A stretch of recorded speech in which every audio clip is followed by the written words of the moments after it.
what I've found out, even though my bias is about having people do things and get engaged in something active and expressive, trauma requires that. People really have to, I'll keep going back to this idea, they have to be able to touch on different senses in order to have ways that they can express things that they can't express with words. But we also have the opportunity in all that. And therapy is tough. Therapy can be painful in order to grow through whatever kind of way that you're currently doing work with people. It's hard to talk about things, hard to do things. We can make it a little bit fun, which is, I think, a real bonus in all this, because a lot of trauma is centered on pain and suffering. And one thing we need to look at is, how do we help people replace, as they work through that pain and suffering, some things that feel enlivening and joyful, and start to feel creative and curious and playful. So I hope that put that kind of in your mind, because that's where we'll be headed. Have fun with some stuff today. We probably will have at least one session in the second hour where there's breakout rooms, so you can have some fun together and come back as a group. So that's kind of where this is headed. The first part, I just want to talk now. We'll take a break, probably each hour for about 5 or 10 minutes.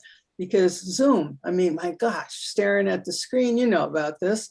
You need to get up, walk around, go do whatever, get a snack, whatever it takes. I have been in some sessions where we've had 6-hour days and we're required to sit for 3 hours each, 2 sessions.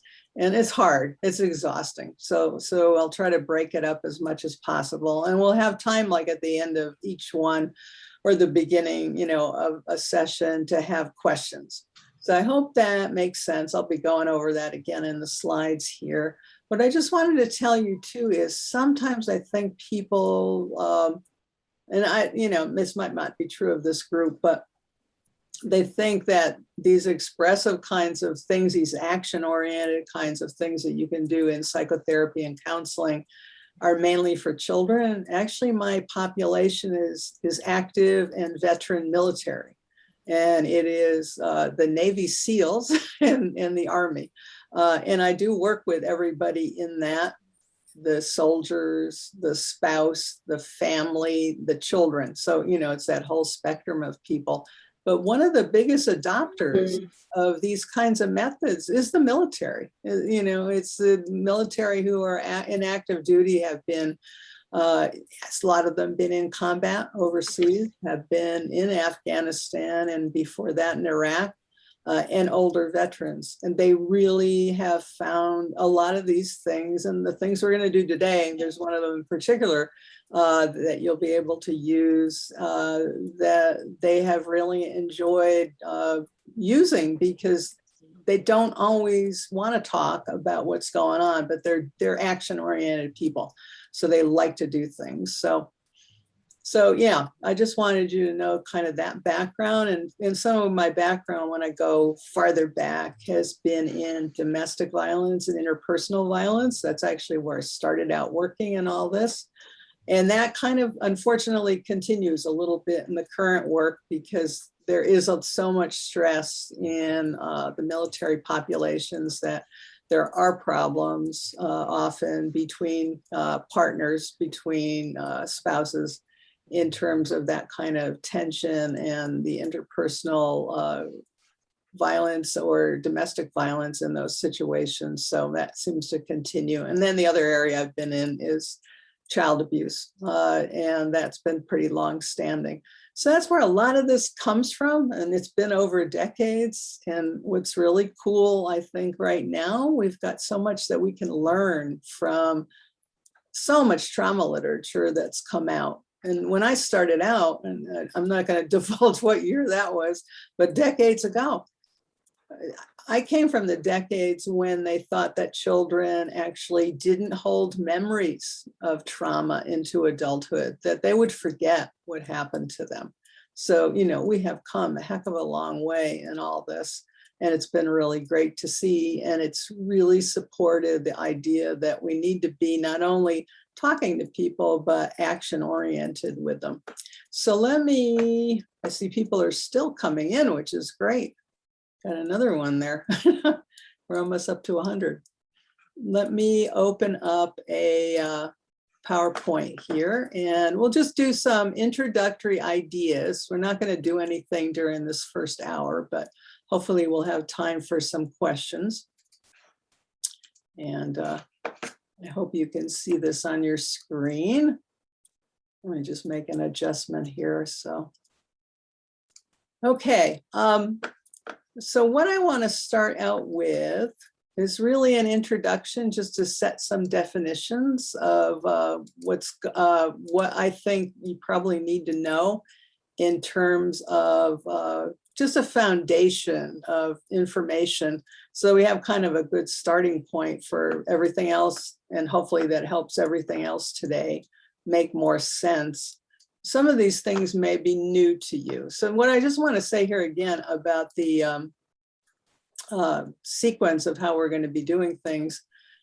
Usually I have some slides and film presentation. I try to break that up because, you know, when you're trying to learn about action-oriented stuff, it's really hard to describe it with words. It's often kind of interesting just to see it, you know, in terms of what it might look like. So there's that in between what you're hearing in the presentation. And then some really, and I'm really going to emphasize this over and over again, what you're going to do in the experiential work. And, you know, be courageous today and try it. There's no grades. You don't have to be an artist. You don't have to be a performer. But, you know, what you want to do is think about play. You know, have a playful attitude today. That will really help you start to learn, like, well, why this may work, you know, why I might start to try this or a variation of it with a client or a patient or an individual or a family that you're working with. Hopefully we'll have some time for some breakout rooms, because that often is a really good way to interact and learn. And then some Q&A, and then that, as I said, we need to have some breaks throughout. You know, snack. I don't mind, like, if I'm looking at the gallery and you're eating, go ahead. If your dog barks, go ahead. If your dog wants to come to the session, bring the dog. I often have people sitting with their cats in their lap. You know, so this is a great thing about Zoom. When we used to go to ballrooms or convention centers, we couldn't bring our animals with us unless we had a service animal or a therapy dog. So, you know, all that is nice comfort that we can do now while we're in one of these trainings. Oops. So here's my, just my slide that, you know we've already got, Tanetta already presented this idea, but I think this slide's pretty important to look at. And the slide on the right, I've blurred out faces, you know, just to protect identities. But I have actually been in sessions, and Tanetta and I were talking about this, where she's done, you know, webinar speaking, and you know, she's the only one that she can see. And sometimes when we have this advantage of having these meetings style Zoom, we can see people, we can attune to them. And boy, we're really losing, or threatened to lose, attunement now with the pandemic. We've been told to be separate and isolate, and that's all been good for our health. But it's created a situation where sometimes we're not getting as much of that as we need, and now we're starting to move back into the world. But you know, I've actually seen screens like the one on the left with just all the names and dark screens, and it's so much preferable. Again, as I said, if you feel like aiming your camera at the wall or at an artwork or something else, that's totally fine. But at least there's something there, you know, to be seen. And we're starting to learn that even though, you know, Zoom is not the perfect world for attunement, and, you know, a lot of you are doing telehealth work, attunement's so important, eye contact, you know, or seeing another human on the other side. So, you know, we're getting so dysregulated otherwise. And this is a, you know, a way that we can stay a little more regulated. It's not the way that humans have done it in the past, of being in the same place with each other. But, you know, this is something we've really learned from all this. And we've been lucky. I should also say, we've been lucky to be able to even have this, right? You know, the pandemic 100 and whatever years ago, they didn't have this kind of thing where you could connect with people far away. So quite interesting that now we know, we can really dysregulate ourselves with those dark screens. So here's what we want to try to go over this morning, some definitions. I want to talk to you a little bit about, start to give you some frameworks, because I think it's really important to have frameworks for like, why am I doing what I'm doing? Because a lot of times I've been to workshops where people talk about really interesting action-oriented and creative and expressive activities, but they don't give me a framework for like, why do I do this? When do I do it? How should I think about doing this? They're good activities, but if you don't have a way of thinking about when should I introduce that, what would be appropriate? So, think about that while I'm talking about those different approaches, because those will bring up some questions for you about like, well, would this be good with working with this family, or would this be good with this individual, with this challenge? So, these are kind of the major things. And there are, practices we can look at in terms of different categories, what we need to have people do and experience, and why this whole idea of expressive work, and I'm going to get into this term, somatosensory approaches to acute, and mostly I think a lot of us have to see a lot of folks that have complex trauma. Acute trauma, is when people are fortunate enough, or I don't know how to say that correctly, but only have, one thing that's happened that they're dealing with. A lot of the people that we see, they've had to do a lot of work on themselves since childhood, and because things weren't addressed in childhood. They had adverse childhood experiences that led into other traumas along the way. So a lot of the work, really has to focus on that longer term intervention, I think, through these action-oriented means, because people have had a lot of challenges, and they've had challenges not just personally, but within their own community and within our culture, because I always try to think on those levels, because it's not just about the person, it's about everything around them that impacts that. How they're treated, the cultural issues, the social justice issues are all part of this.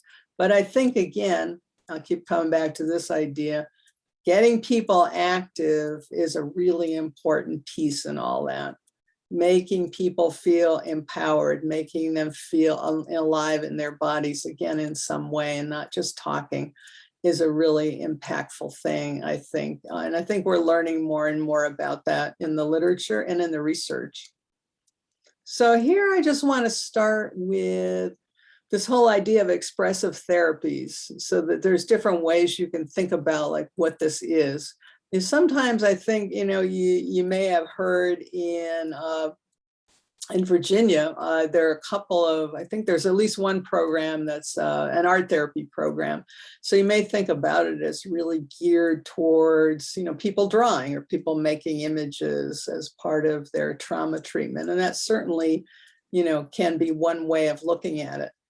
But I look at it as kind of a bigger thing, that there are a lot of different ways we can work with the senses, and not every person who comes in the door is comfortable with making a drawing. They may be more comfortable with moving. They may be more comfortable with something playful. They may be comfortable with dramatic enactment. They might be comfortable with creative writing, so just doing journal writing or something like that. A lot of the military that I work with, they're very comfortable with music and sound. They really love to, have drums. Oh, you can actually see some in the background here. They love to work with that as their way of communicating. They love humor. They love all those kinds. They love moving because they're active people in their job. That's where their training is and their physical skills. So, that's why I think about this whole idea of expressive work. And, this is expressive art therapy that I keep getting trained in more and more, and I'm a lifelong learner, that it's all about these different art forms and imagination and playful things that are used with people. And I say integrative in the sense that you can use more than one at once. So you'll have that experience today, actually, and a framework for how do I go about that in a simple way. one of the pictures here that's down at the bottom, you can see a bunch of men, and they're actually in San Quentin prison. And they are in a very popular program that has a high effect on depression, anxiety, and trauma. They're in a hula program. So they are learning the hula in that program, and there they are performing together.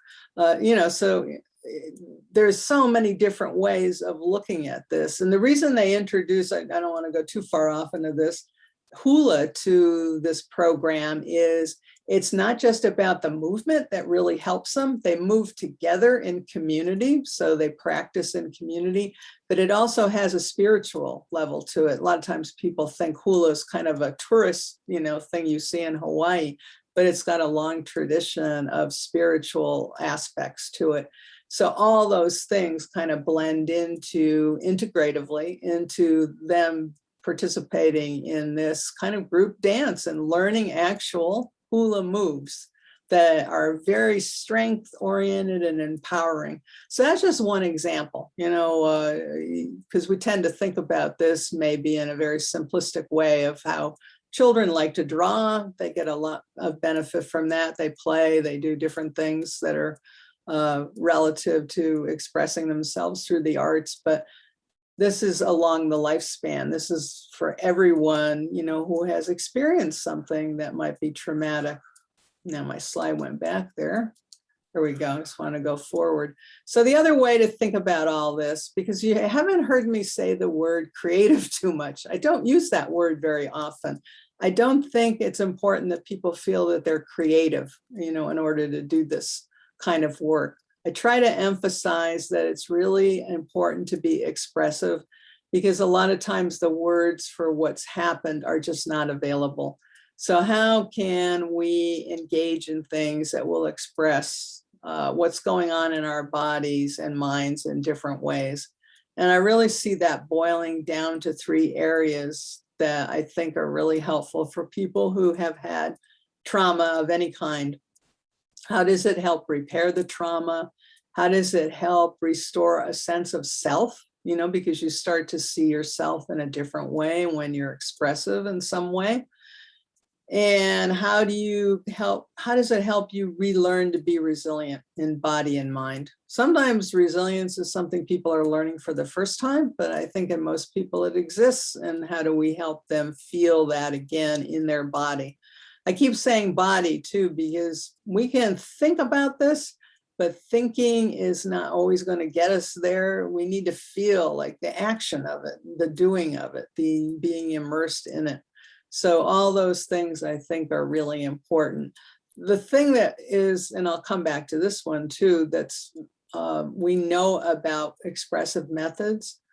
People who are traumatized or dysregulated, they're anxious or they're dissociated or they're angry, they might be depressed, they might feel collapsed. Those are all normal reactions to abnormal circumstances. But how do we help them regulate again, feel regulated in their body, start to calm the body or start to enliven the body? And again, you can't talk people into that. They need to feel it through something that they're doing that makes sense to them, and they feel like they've been able to express or get in touch with something through, one or more of these senses that they can experience. And the other thing, and we've been a little bit disconnected from this. I have this term on this slides, pro-social relationships. So, positive relationships together. Obviously, the men in the prison here, they're all interacting together. But of course, with the pandemic, a lot of us have gotten separated. We haven't been able to run the groups maybe we used to run, where we'd bring people together in one place. And it's been harder to do on Zoom. There's been a lot more just individual interaction, maybe you as a therapist with the client. So, that is another important piece of this expressive work. I hope we start to get back to having people in the same space, doing these things together, listening to music together, moving together, making sound together, making music together. All these kinds of things are really health-giving things and really helpful, I think, in trauma repair. So here's this word that I want to introduce that I've been thinking about because these methods are also what I think of as somatosensory. So some of you are familiar with, there's a whole movement over the last several decades about somatics. How does our body respond to trauma? Not just what do we think about trauma? How does our body feel when we're traumatized? So I think there's an important combination here that forms this idea of we're working with the body and we're working with the senses. So this term has been used, some of you might be familiar with the child psychiatrist, Bruce Perry, who has talked a lot about the term somatosensory with children and caregivers and parents early in life, that he says they need positive somatosensory experiences with that caregiver or parent. A lot of people we see, probably in our practices, have not had that because they've had adverse childhood experiences that have disrupted it. But I think it's a really important thing to think about. How do we give people these positive somatosensory experiences that help support the body's strengths and help support the body's sense of empowerment and again, joy, enlivenment, pleasure? These are all things that people need to access as they're recovering from trauma. So I think it's really a combination, and these are the three things that I'll keep coming back to, through the rest of the day. These expressive methods, some of the experientials that you'll do, how we look at what's going on with the person's body and help them safely experience and identify how my body reacts to trauma. And then this whole idea of sensory integration, which is the newest thing that's really coming online with trauma intervention. And sensory integration, and as I said, I'll get back to this, actually is something that comes from occupational therapy, where we talk about how, we perceive our environment, where we feel our body in our environment. Something that occupational therapists have worked with for 50, 60, I don't even know, it might be 70 years, of literature on sensory integration. But a lot of the major trauma experts now are feeling that that's part of what we should be reinforcing and helping people with as a foundation, because a lot of people's sensory integration, which is almost a physiological experience, is impacted by psychological trauma. It's quite interesting. So one of the things just to think about, just give a personal example. When the pandemic started, I actually have a husband who has, he has an illness, not immune compromised, but I have other people around me very conscious of, like, I don't want to bring the infection home, right? We didn't have the vaccine. We didn't know really what to do. We isolated a lot. So I isolated a lot. I never even went into a grocery store for I don't know how many months. So I pick them up, we had the pickup thing. When I finally went and actually get my vaccination, I had to go to a large vaccination hall. I had such a sense of imbalance because I had not been in that environment for a long time. And also I realized, wow, I had kind of an experience also of being immobilized for months. And that was my trauma of like, whoa, here I am. And I almost had a panic attack. And I thought, this is really interesting. I'm watching it as fearfully as an individual, but then also as a therapist and looking at myself from the outside and thinking, my sensory integration's really been impacted by all this, so that was quite a revelation. I started to think, gee, a lot of the people that I've talked with over the years, including all those military, when they've felt panicked or they've felt angry or they've felt these things that come on suddenly, they've said how out of balance they've felt, how weird the environment felt to them in terms of their senses. So I think that the research scientists are onto something with that, and we'll talk more about that as we get into the other hours here.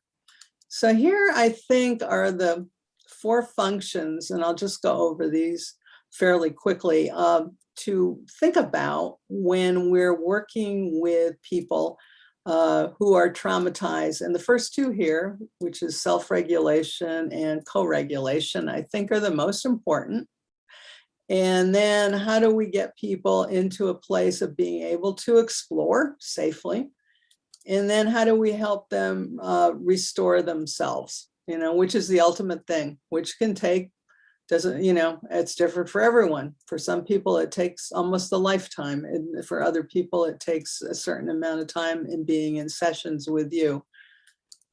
But out of all the things that we can start with, and we'll work with this in one of the hours here, is the self-regulation piece, which is really the most basic function found in expressive work, because it's all about how do we help people physiologically regulate.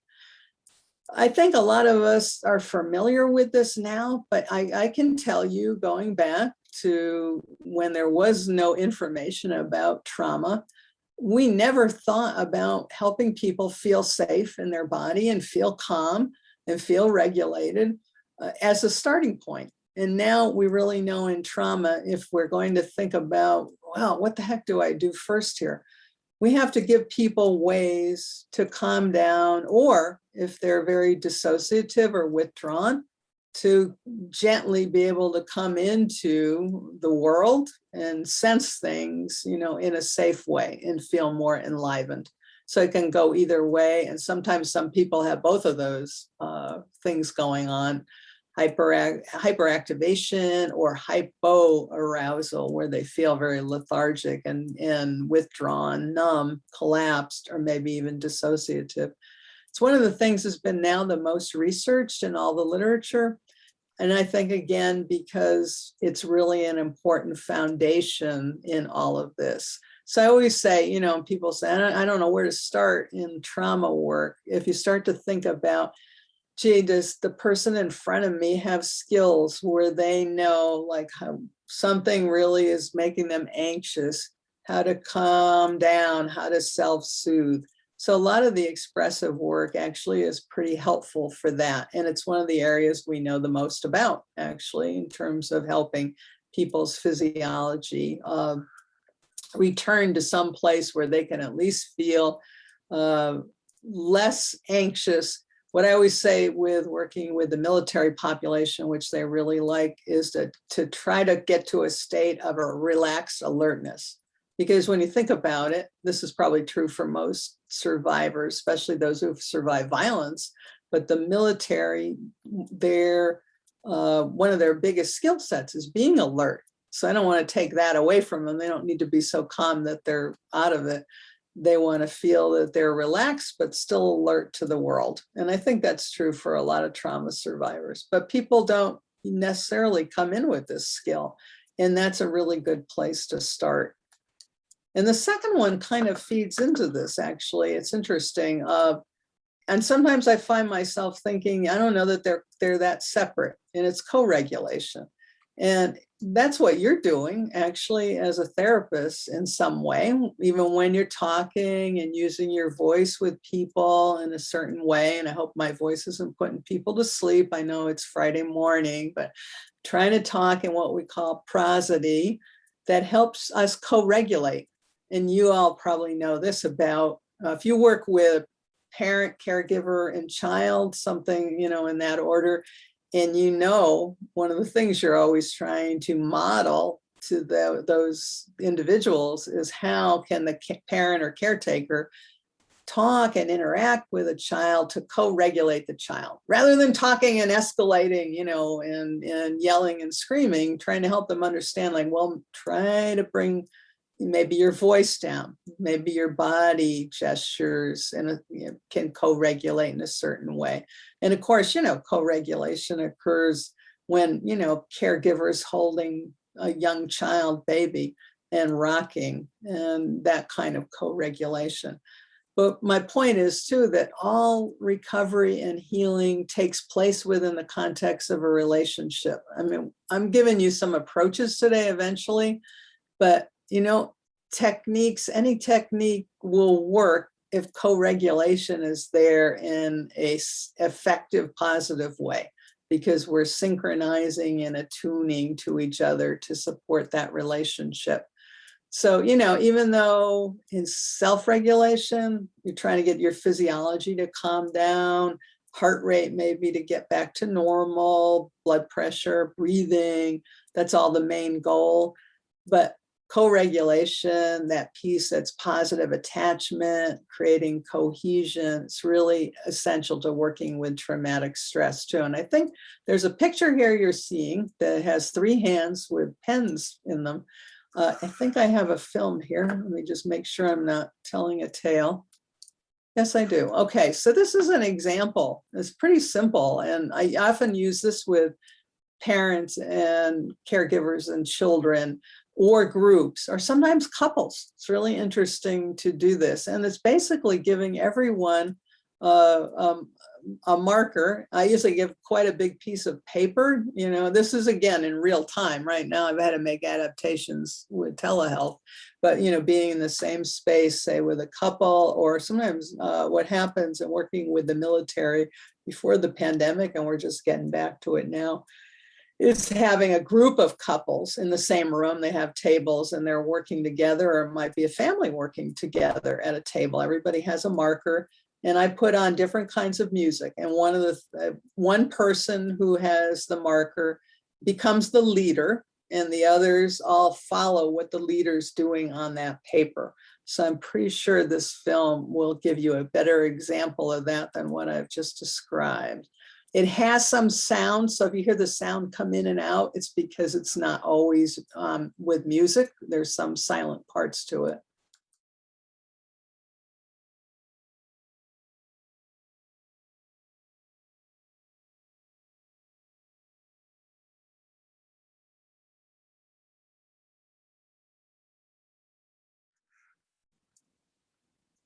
So I think the first part's quiet here, and then you'll hear.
So I'll stop there. I was thinking a couple different things here, you know, and it has to do actually with, this is actually from a conference, but, you know, working with military groups, I can never show those films because, you know, it's the military, it's the government.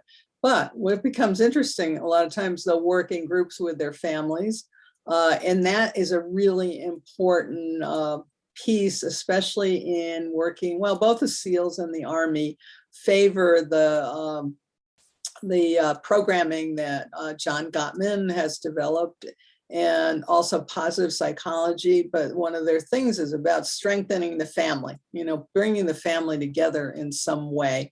And a lot of these kinds of experiences I had to think about to develop, because the assignment was to help families that were being reunited. So the soldier who was coming back from Iraq or Afghanistan and being reunited with the family, because strengthening the family unit is a really important, one of the important components if you look at the programming within both of those, I call them cultures, because each military branch has its own kind of culture.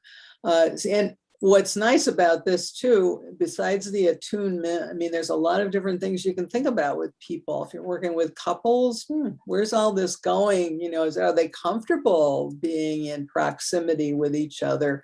How does that feel, one being the leader of the other, and vice versa? So all those kinds of things can come up in it. But what I'm looking for is that being able to move together and in rhythm. Rhythm is a really important kind of foundation to all this. So you can play all different kinds of music. You can play their music, whatever they would like to have. We have a lot of advantage now that we can just carry around our cell phones and have a playlist on there that we can play for people that they can listen to while they're doing the activity, and trying to be mindful within that motion. So, this is an experience of co-regulation. Hopefully it's regulatory too. So just, how simple this can be for people. Just, I hope you come away with that thought. It's not a complicated thing to come up with some of these things. So, oops. The point is, we used to just jump into work with people and exploring all these, pretty heavy issues. But now the thinking in trauma work is, how do we help people, self-regulate, know a way that they can calm their body down? How do we help them co-regulate? A lot of times if it's just us working with them, it's how do we help them co-regulate and feel safe and trust in us before they really can start to explore. Hey, so I talked to Monique, and for some reason, Charlene looks like with her schedule, she has face-to-face appointments, that's but not Jeremy you, is has it? nothing with No, his schedule. not me. Okay, I think I got it. We got it. We don't want a HIPAA violation. Anyway, so the exploration, we used to always jump into being so direct with people, and my first learning about how to work with trauma. And now it's more about how do we set the stage for helping people feel comfortable first with you as a therapist, or with, whatever group they're in order to help them explore and be more comfortable about getting into other issues, getting into more complicated experiences, excuse me, where they can feel more expressive. And I don't know, it sounds very simple to say that, but this has not always been the way we've thought about it. And now that we think more about how the body can get activated in different ways, how do we help put that in place so that if exploration gets difficult, people have some kind of regulation piece to go back to. So, in our third hour, we'll get to one technique that you can use to do that, at least one, probably more than one, but we'll experience one. So, the ultimate goal here is, how do we help people restore themselves? That's what I'm always thinking about. It may be way, way down the road, but this is kind of this framework I carry in my head about that the goal is ultimately to help them feel restored in their selves. And, that's a conversation I have with them about, this word sounds like it's a big word and it could mean a lot of things, but, one way I look at it is, that you feel whole, you feel, because a lot of things have been ripped apart from you, and a lot of things, feel like there's a hole there, or your body has been filled with things like shame and guilt and these really painful sensations. How do we recover a sense of well-being that replaces that? How do we get your resilience in place And how do we help you feel, again, comfortable in the world, in social engagement? You know, one of the great trauma people from way, way back now, she's still among the living, she's in her late 70s, is Judith Herman, who wrote a book called Trauma and Recovery. And it was just a groundbreaking book in 1992. And it still has a lot of things that are really relevant, including a lot of pieces that nobody talked about in terms of social justice. And one of the things she felt was the end game, kind of, just so to speak, when people really felt restored. She didn't use the word restored, but she, you know, it was kind of recovery was probably the word, that they felt like they were back out in the world in a socially engaged way. Some of them even became, you know, active in kind of promoting the stories of trauma survivors or helping others in some way. So they really became back in a positive way in the part of the community. And I thought her whole idea is really resonant with this idea of restoration, that we feel like we're part of life again. We feel this wholeness. In trauma work, and I think when you're using expressive work, to me, I see the capacity in people to be playful and curious. And they don't come in the door with that when they're first coming in with a lot of pain and suffering. They're courageously coming to try to start a process of feeling better in some way because it's been so disruptive. But they, you know, eventually get to this place where, you know, I'll see them come in the door and or see them on the screen in a playful way, in a curious way. They've had now new narratives that reframe who they are and revise, you know, what that story of traumatic stress has been, even though the story never goes away, but there's ways to help them start to restore themselves and see themselves whole within some pretty bad things that have happened. So I don't know where I am here. Oh, let me just go through a couple more of these and then we'll take questions and take a little break, you know, because it is important to get up and walk around, especially on Friday. So here's some neuroscience. Why the heck do we even want to think about these expressive methods if we've got something that's working for us already? And this is just some stuff that's come up over the last decade, and it keeps evolving. It's really interesting how a lot of, you know, what we're learning has emerged, continues to emerge, and really underscores that we have to help people be more expressive and aware of their inner experience in their body. And a lot of you have probably read, because it's been, I think it's 150 or something weeks on the bestseller list of the New York Times, is Bessel van der Kolk's book on The Body Keeps the Score.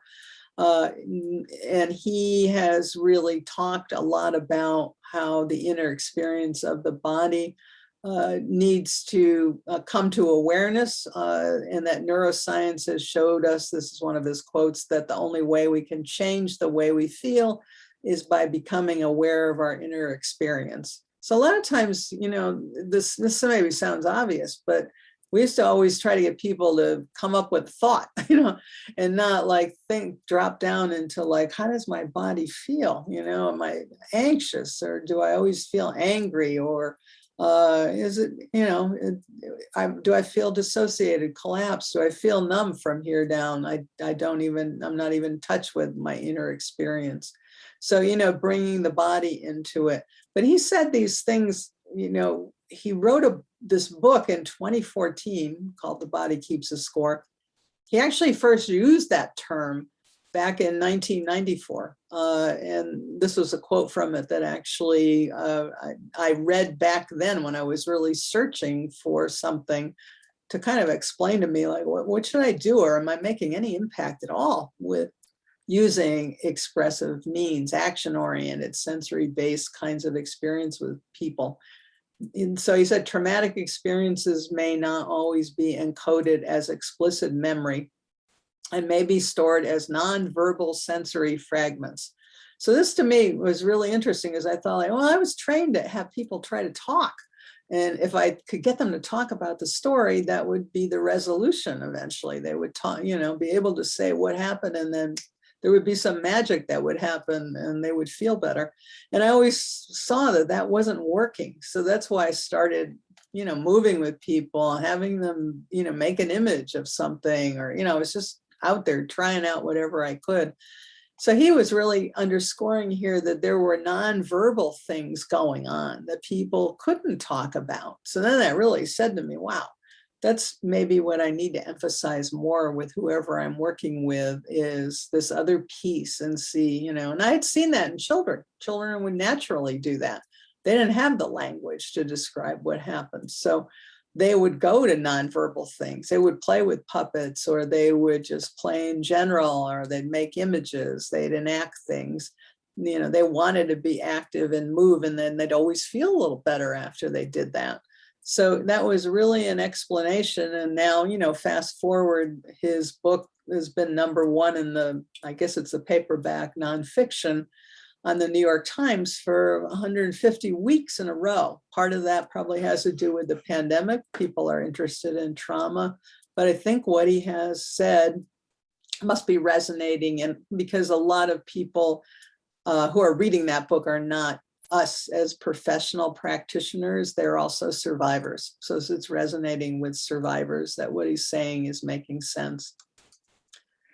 And then I think here, and we'll stop here and just have a little questions and take a little break, that trauma recovery really boils down to coming to our senses. That this is what the neurobiology is teaching us, that we need to come to all of our senses in developing these effective components. So again, we stayed with the mind and the talk, but that didn't necessarily touch the senses. We didn't get people to move. We didn't get people to even listen to music, never mind make sounds, those kinds of things. And one of the things I hope we get to today is polyvagal theory, which is pretty dominant in the literature right now. A lot of us are taking courses and trying to learn more about that constantly. And it's Stephen Porges' work.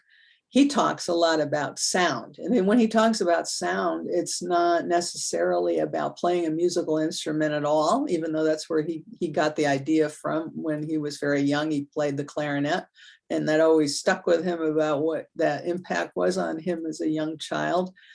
He talks about it as just vocalization, making sounds are helpful to calm the body, to get the body to feel more socially engaged with others. So, there's hundreds of examples, but all these senses have become important now in what we need to introduce to people. So the other piece here is using different forms of expression and not just words to help people get to words. So those are the nonverbal implicit forms of communication. So you'll experience that in the next hour a little bit, and be playful with it. It's going to be kind of a fun exercise, but how you can use implicit. So implicit is nonverbal sensory. When I say explicit, it's usually our narrative and our talk. And that's what's disrupted by trauma. And that was one of the things, not just Bessel van der Kolk found, and probably it's been well over a decade ago, maybe longer. And scientist Ruth Lanius discovered actually when people are very, very traumatized, have had extreme, and military have had this experience, I've seen it a lot, they cannot articulate with words what happened. And so everybody always wondered, like, why is that? And we used to call it in our old language, which was very pathological, diagnostic language. Oh, that person is repressed. Oh, that person's in denial. Actually, what we know now, and it's nice to put it this way, they're reacting to, in a normal way, to an abnormal circumstance, but also the brain protects you when something's too terrible to talk about. And so Ruth Lanius, who's that scientist that I mentioned, actually found out through doing brain scans on people that there's an area called Broca's area, which is language, that actually goes dark when you ask somebody who's highly traumatized to talk about something that's highly traumatic. And it's our brain's way of protecting us, but still need to be able to express that somehow. So what's been interesting in the military, and we'll stop here, is there's been a research study that has been ongoing, where they give people 4 weeks of expressive methods. They start out scanning their brain actually in the beginning, having them, try to talk about the trauma. That area of the brain goes dark because it doesn't want to talk, that talking area, the language, and it's on the left side of the brain. After those 4 weeks, that left side starts to come back on. They start to make this connection between that story because they start to stimulate that more right brain thing, which is expression, which is more implicit and sensory based. So there's a really interesting way that if we let people express in other ways, it starts to slowly turn on in a lot of people, that story. And the military have really embraced this. They really got it. They really were on top of it. The ones that, took the risk and became part of the study are like the biggest advocates now for other soldiers, doing these pretty simple things in terms of expression. So why don't we stop here? I don't know if you got questions that people came up with, or if we just take a break. How's everybody feeling? I don't see anything in the chat yet. That's okay. Sometimes it takes time. You got to kind of, first you got to wake up. It's Friday. I get to talk, so I have to be awake. It's actually easier than being a student. I know what you're feeling. I kind of, on a Friday I would be zoning out. But I think when we get into the next section and we actually do something, after I talk a little bit more, you'll start, your brain will start to fire a little bit more with that. So anyway, those are kind of just the foundations. And when we come back, we're going to do learn a 3-part way of looking at things and do something. And hopefully you have time for a breakout room so you can have some fun and come back to the group. We did get one question. Well, we got a couple comments. People saying this is so good and they're excited. Somebody asked, could you write down or repeat the researchers you referred to? Okay, so Ruth Lanius, and I flunked spelling bees in grade school, so let me just think in my head. Lanius, and her first name is Ruth. And really brilliant woman. And when I keep talking about later about sensory integration, she's doing that kind of work right now with her lab. She's a psychiatrist and a researcher. I really like her because, a lot of times people that are researchers are just about the research, but she sees clients, she sees patients constantly. So she's really in touch with what people are expressing and what pain they're going through. And Bessel van der Kolk, well, if you just look up, you're going to get like 1 million hits on Google, literally. His first name is Bessel, and you just type that in. I don't know anybody else that's got that first name. He's Dutch psychiatrist. He lives in the United States. But that book is the classic right now. And of course, it comes with controversy because there are a lot of people that support cognitive behavioral therapy, and cognitive behavioral therapy does work. There's evidence, good evidence that it works. Bessel is more on the thing about we need to do things that are active. He's a big believer in using drama therapy, for example, and has done a lot of that with military. And military really do like that too. So military veterans really love that. And also, some of you are familiar with internal family systems work. So, all that is in his book. I'm trying to think what else. He's got some cutting edge innovative treatments that are still, people are still trying to decide how well they work. One of them is called neurofeedback. Some of you may be familiar with that. I'm not an expert in that, but it's a way of retraining the mind to help the body calm down and help the body recover. So, and he also is a proponent of EMDR. So some of you have been, I just recently got retrained in that a couple of years ago, right before the pandemic. I took the original EMDR with Francine Shapiro, and I thought, she was the one that originated it. But I thought, so much more has been learned about it. It was well worth my time going back for level 1 and level 2 for the week and learning that. But, you know, that's used a lot. And he writes about that in the book too. So he covers a wide range of things that are not always accepted by everybody in his field, which is psychiatry, because they're still very psychopharmacology, right? They're still giving out a lot of medications. So, there was one other one that came through just to me.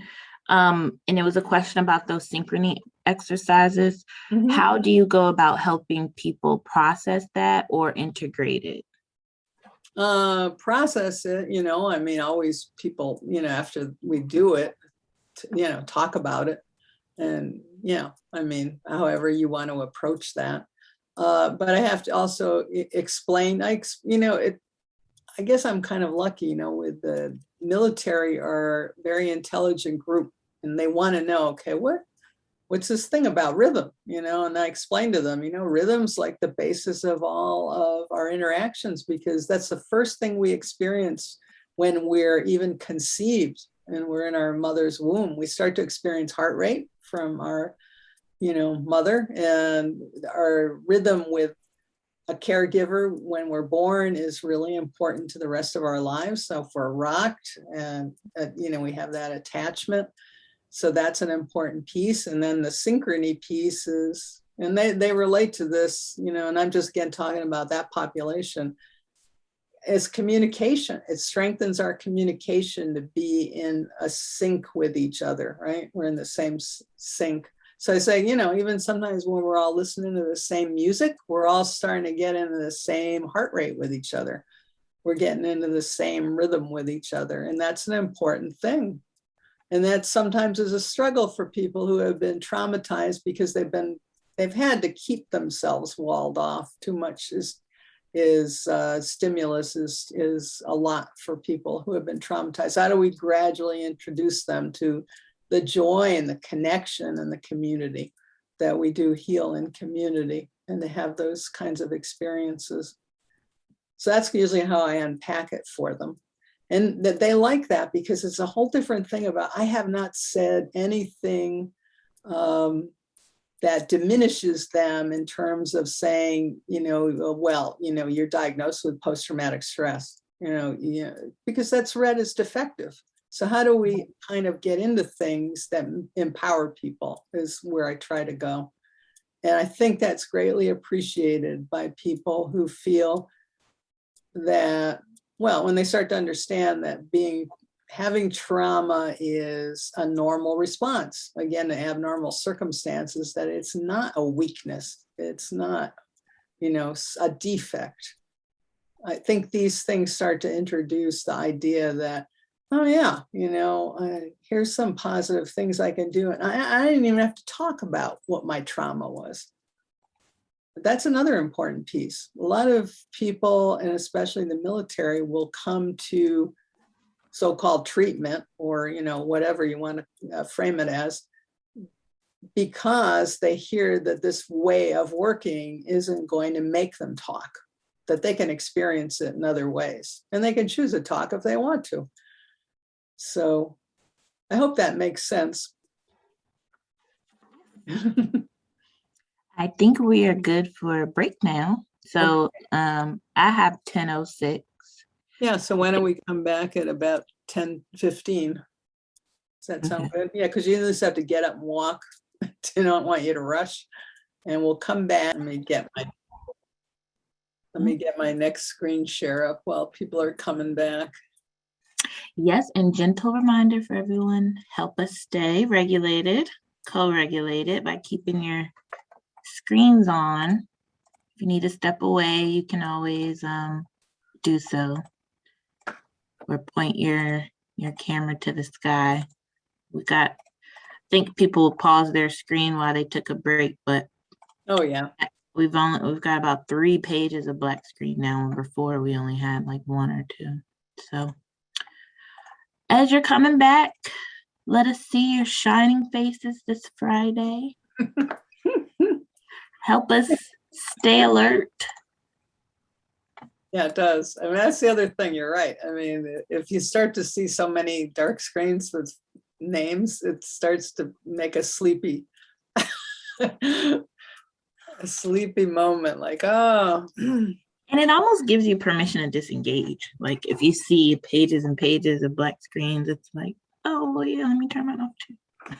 So, hi, I'm Sandy from Prince William. Hey, Sandy.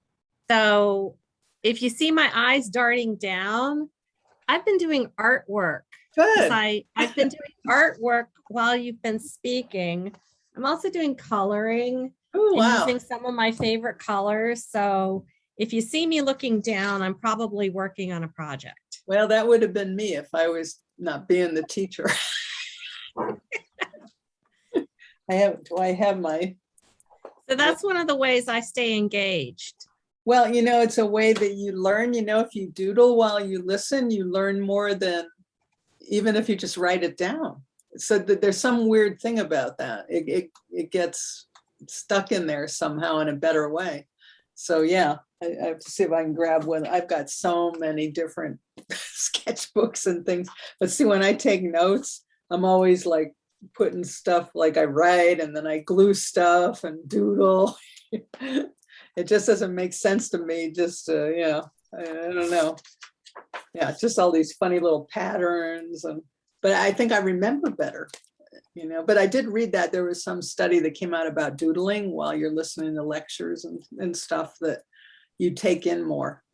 It seems like ironic because how we were raised was like, you know, listen to the teacher, write the notes down, or, you know, now everybody types them, you know, maybe into their laptop. But it may not have been the way that humans really took in information. So yeah, no, I don't.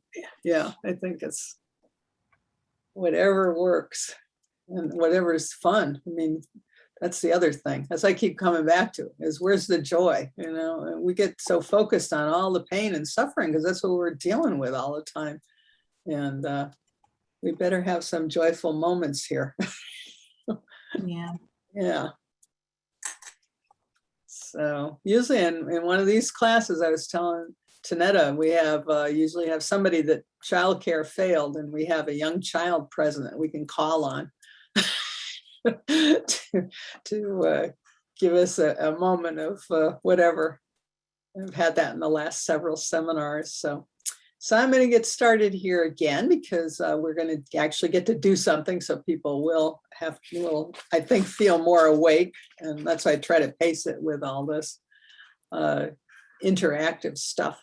So this is a 3-part framework, and we're going to go through it. And it has to do with, some of you may have heard in trauma literature, and I was just reading on, and some people might be familiar if you work in addictions, excuse me, with the Meadows Behavioral Health. They do a lot of programming across the United States.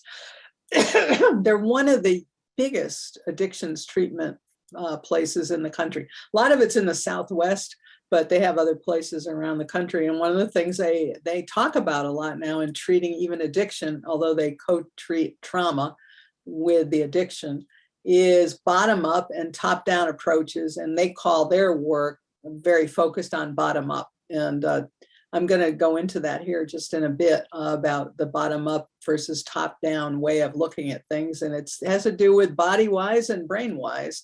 But the expressive work tends to be more bottom up, although I'm going to switch that around today a little bit with what we're going to do for fun and learning. So that's where we're headed with this. So this is one of the things I think, and we've been looking at in the expressive arts and the expressive kinds of methods for quite a few years. And a lot now more recently with trauma is, how do we, individualize what we're doing depending on the goals of the individual, or if you're working with children or youth or adults or a family or a group, so community maybe, is where do we start? Do we start with this bottom-up approach, which has to do with, very simplistically put, the lower brain, things that, when we're talking in the last session about rhythm and synchrony, a lot of that is lower brain. It's just movement, it's rhythm, it's these things that go on in our lower brain. We're not really thinking a lot, although our whole brain's working, but we're more focused on just kind of the motor skills and relationships rather than the talk. Or do we start with the higher brain, which is a lot of where we talk, and we start with talk therapy. We start with the higher brain. And in trauma, if we start there, how do we move down into some of the lower brain parts and into that movement, into feeling, into those things that are implicit sensory based. So that's where we're kind of headed now. And there's this, this is not terrifically important, but I just wanted to show you this because it's the basis for thinking about this. In the field of expressive arts, there's been a framework called the Expressive Therapies Continuum. And I also show this slide just to honor somebody who passed away several weeks ago, who is Sandra Graves Alcorn, who wrote a book about this. She came up with this theory in 1978. And she unfortunately passed away from pneumonia a few weeks ago at the age of 78, was still very active. So we're still kind of reeling. She lived in my community, but was known nationally and internationally for this work of developing a framework that was really a bottom-up kind of framework for how to use expressive approaches. Her central thing was being in visual art. She was an art therapist. And I think it's remarkable that she was thinking about this long before we knew anything about the brain. In 1978, there was not a lot known about how the brain functions. Now we've had all kinds of ways of looking into the brain and measuring things and have a lot more information. So her theory was pretty simple about starting with movement and the senses, so tactile things. So think about, with movement, just gesturing, moving, be a fancy dance or anything like that. Rhythm and sensory, could be tactile. It could be, think of a child working with finger paint, or even an adult putting their hand in paint, moving it around on paper. Very sensory. Perceptual is more like, what are you feeling? What are you perceiving that feeling to be? And cognitive is that more narrative kind of thing. So this is very simple. I'm just going over this really quickly, but this is where I just want to honor her in all of this, because sometimes we lose who the people were who really thought up some ideas over time. And now that she's passed on, her voice isn't there, but I hope that a lot of the rest of us who know about what she contributed are able to keep, her memory alive through what she did develop. So when you look at this really simply, I think about it as a way to think about what we're doing, and if we can have multiple parts to, our expressive interventions, our somatosensory interventions, that, there are these 3 levels of expression that she talked about, and they roughly relate to how our brain is structured. Now, this is a very simple explanation of it. Our brains are a lot more complicated. And the reason I'm saying that is I'm hearing my colleague, Bruce Perry, who, talks a lot about the levels of the brain, say, that's a simple way of saying it, but it's a lot more complex, which is really true if you look at the neuroscience. But basically, our lower brain has to do with this sensory kinesthetic. Kinesthetic means movement, some kind of movement, gesture, those kinds of things. And sensory, more about the rhythm, maybe tactile, or what we're perceiving in a sensory way in the environment. The perceptual, a lot of you have heard in all the trainings, we've all probably had to go to the limbic system where the emotions are largely. Again, it's a whole brain function, but the emotions are centered in that limbic system. And then cognitive, these cortical areas where we're doing thinking, we're doing, deciding, comprehension, a lot of complex tasks. The thing with trauma is this gets really disrupted for a lot of reasons, the higher brain, because trauma takes over the body and you're getting disrupted in some way, or you're dissociating and collapsing. So that's why a lot of times people have a struggle with the cognitive piece, and it has to be worked up into or supported somehow to make it easier for them to access that. But these are, again, those 3 areas that Sandra Graves talked about way long ago. I can't do my math, but 1978 is a lot of decades ago. And, here's another way to look at it. And this is looking at the brain in terms of, our lower part of our brain is this self-regulatory piece, because it regulates our heart rate, and it regulates breathing, all these basic functions. Again, it's important, it's the whole brain function, but that's basically where that's situated. And then the middle part of the brain, again, that limbic area, midbrain and limbic area, is where we do our co-relating to others. We develop this in childhood. And, and of course, we're working with that in the therapeutic sessions, in that co-regulation and relationship. And then the highest part is the reasoning part. Now, if you talk to somebody like Bruce Perry, whose focus is on children and their caregivers or parents, and how, he can help strengthen those attachments, help, try to address early childhood trauma, childhood adverse experiences, all those kinds of things. I think he's pretty accurate in advising. He advises a lot of schools about programming. He advises parents and caregivers that first, in order to get to that higher level of reasoning, you have to have these other two things in place. So self-regulation is really important to have in place in order to be able to relate to others, to start to have enough calmness and relaxed alertness to co-regulate with maybe the therapist, or co-regulate with a parent or caregiver. And once you get those two in place, then you can start to reason. So this is what he works with a lot with schools and school counselors, and saying, how can we develop programming for school settings? And, because we have a lot of traumatized children sitting in those classrooms with unaddressed trauma, and they can't learn until they get those other two pieces in place. So, I think this is a really interesting way to think about things all the time, because we can choose where we want to start here, but sometimes we have to start at that lower level, because we can't get to that reasoning. We can't get to the language. We can't get to people being able to even hear what we're, trying to help them with, because that part of the brain is not online, because the other two pieces are not there. So just think about that, and that we can start, though, from different places depending on the individual. So here's one way to think about it with the expressive work, from this bottom up or top down. And, when I talk about bottom up processing, it's all about addressing traumatic stress through bringing awareness to sensations and that implicit nonverbal experiences.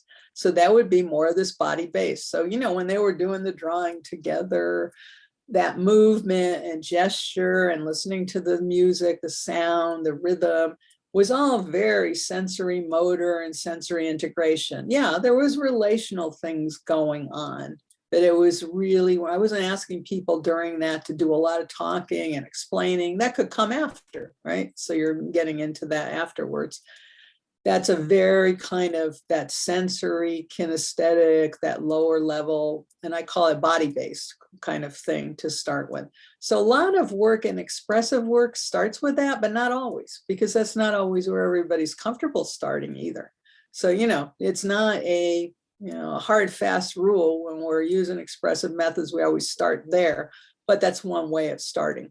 If you look at it top down, and some people are more comfortable with this, you get people walk in the office and you want to introduce expressive work, and there's ways to do this, but they can already talk. They already can tell you a story. They have narrations. Maybe they like to write things down. They've got a journal that they keep in between sessions, or they're willing to, do something like that.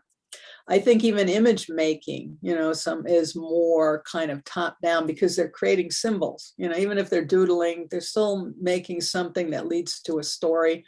And then maybe enactment, telling a story, like if you have a child, tell it through puppets, or you say, just, kind of show me that story, but don't say anything, but show me it as a narration, like in your own enactment of it. That's more of a top-down processing. So some people are ready to do that, but then I always want to get to that other place, because the sensations are there too. And, as safely as possible, can we drop into those and start to work with that? So, on one side of this, you've got implicit communication, and the other is explicit, which is narrative. So that's what we're going to work with today, actually. And just here's a little review. So give you some more imagery to try to help you kind of incorporate these ideas. So you've got, this kinesthetic, which is movement, rhythm, sound, the senses. So that level in that expressive therapies continuum that Sandra developed. And then this second level of more related to the limbic area of the brain, just in general, very simplistic explanation, but in order for us to incorporate it, the feeling of what's going on. So maybe the feeling of a worry or trauma. So maybe some of you have asked people to draw what you're feeling right now. So here's a picture way over on the right, a child, like what divorce feels like. Oof, he's got, something really explosive going on there in that drawing, or, different feelings, happy, sad, mad, those kinds of things. So that's that perceptual, affective, meaning emotions in that level. And then this third level is really the storytelling level. So telling the story or using words somehow. And again, sometimes people have words and sometimes they're more comfortable in the beginning so we're all individuals, we're all individuals about where we're comfortable and starting into the process. People are able to narrate and storytell, and that may be the starting place. So what we're going to try here and hopefully have some fun with working through this expressive therapies continuum, but we're going to do it from top down instead of bottom up today. Just to make it easier, since, I don't know the whole group. We've got quite a large group here. Somebody's got a hand up. That would be a quick question. I don't know. Tanetta has to call on you. No, you can unmute. It's Blackus. Is that the last name? We don't know the first name. Do you need help unmuting? I can see your screen. You just gotta I can see you. Uh-oh, you unmute it and then you mute it right back. There you go. I didn't have a question. That was an accident. Gotcha. Sorry. All right, I lowered your hand, so It's a wave.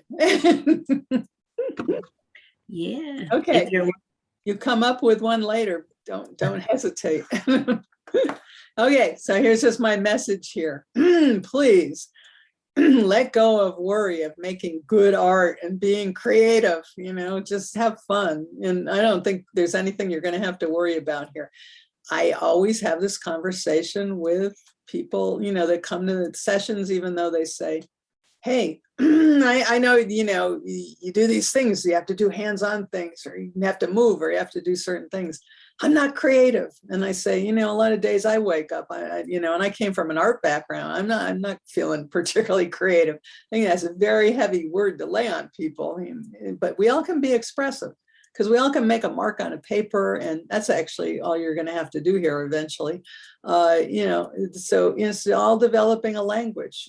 So, I very rarely unless somebody brings it up, because sometimes people will walk in the door after, several times or, many experiences doing this kind of work and say, I think what I did was actually pretty creative, and, then we can have that conversation about that. But I think that's a really heavy word to lay on people. And I know we use it a lot interchangeably with expressive, but expressive we all can do. So just think about everything as like, okay, being expressive, just let yourself be expressive.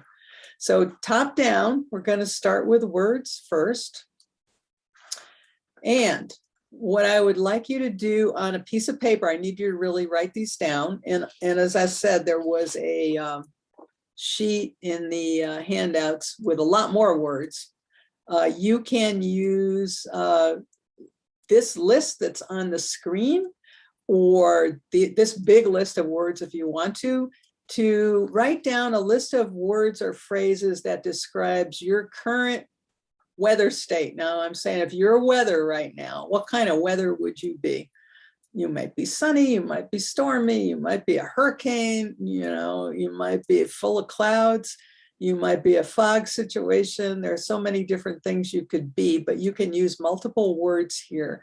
So to write those down. Now, while you're doing that, I just want to explain, okay, I could have just asked you to think of these words, but I'm going to just say something here about people who are traumatized. Again, this reasoning part is not online sometimes, it's a hard thing to get to. Working with military, they may have had the diagnosis of post-traumatic disorder or stress. They may also have traumatic brain injury that's undisclosed, as I learned in the work, and they have challenges with words. It's okay to give people a list of words that they can look at, because they may need that support if we're going to start with this, asking them to describe something with words. So just for about 2 minutes here, think about what weather am I today? Maybe the weather that's outside your window, but it may think about what your internal weather is. Can be anything, no right or wrong answer. So here's a lot of weather vocabulary, and this list has more than I ever knew existed. It's 2 pages of it. So make sure you write these down just on a little sheet of paper. Don't try to remember them. I know I never remember things after. I think I remember them, and then what did I think 5 minutes later? So important that you write them down. Or it could be a phrase.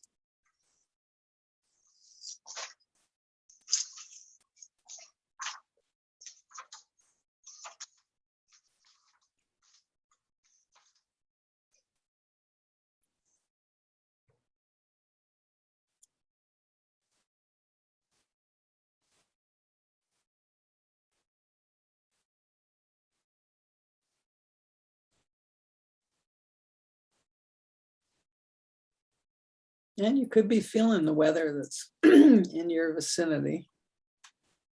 We've got muggy here. It's supposed to go away at the end of the day. It's gonna be a big change, but we've been complaining about that word muggy or humid. But what's your internal, if you're a weather right now, what's your weather?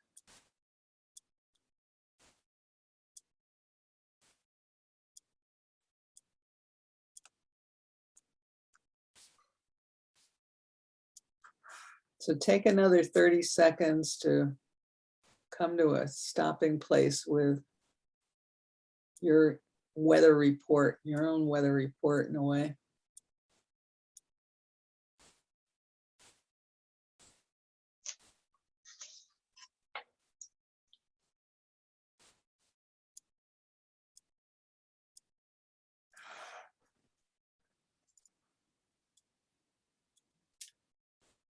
Okay, so next thing is, if you just have a sheet of, photocopy paper, whatever you've got, notebook paper, have a sheet of paper. And what I want you to do, I don't know what you, collected for your drawing materials, if you have Sharpies or felt markers, oil pastels. It's kind of fun with the really bright colors. We have crayons, that's fine, colored pencils. On that sheet of paper, using line, shape, color, or if you want to draw an image, it's okay. But what I want you to do is fill that whole piece of paper with the feeling of that weather. So maybe the lines are straight up and down. Maybe the lines are jagged. Maybe the lines are circular. Maybe they're in a swirl. Maybe they're scribbles all over the place. And as many colors as you want, whatever describes your weather. But fill that whole sheet of paper with that feeling of that weather. So it doesn't have to look like anything, just be fun lines, doodles, energy, movement, rhythm you can put into it.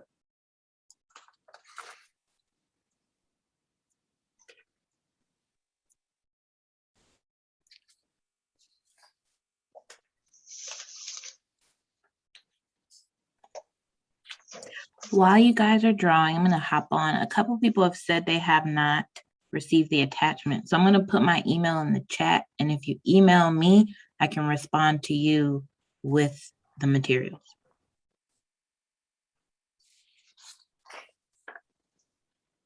You know, sometimes the attachments don't go through the emails or they get caught up. I know that happens to me.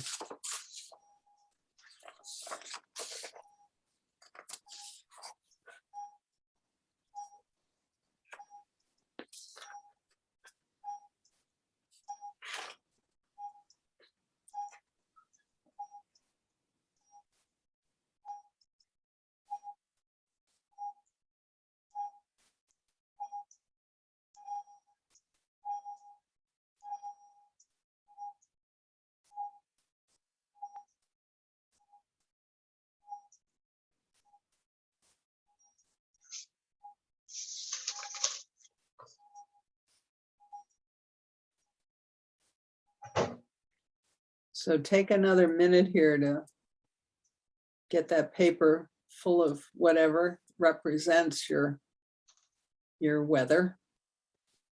Sometimes I just say, you know, someone will say, I don't know what to, I say, just a color. Or just make marks, whatever marks make sense. But if there's an image that came to mind, you know, particular place or a memory, that's okay too. Can be anything, but just try to fill that paper. Line shape, color, mark making, image that came to mind. It represents that feeling.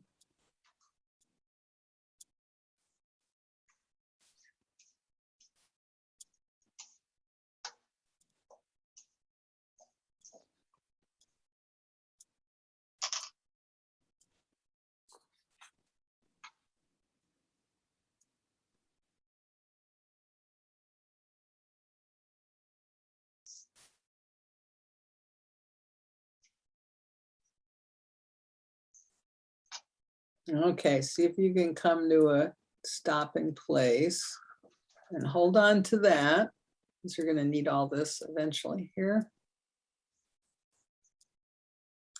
So next one, now we're kind of moving into that area of member movement and sensory.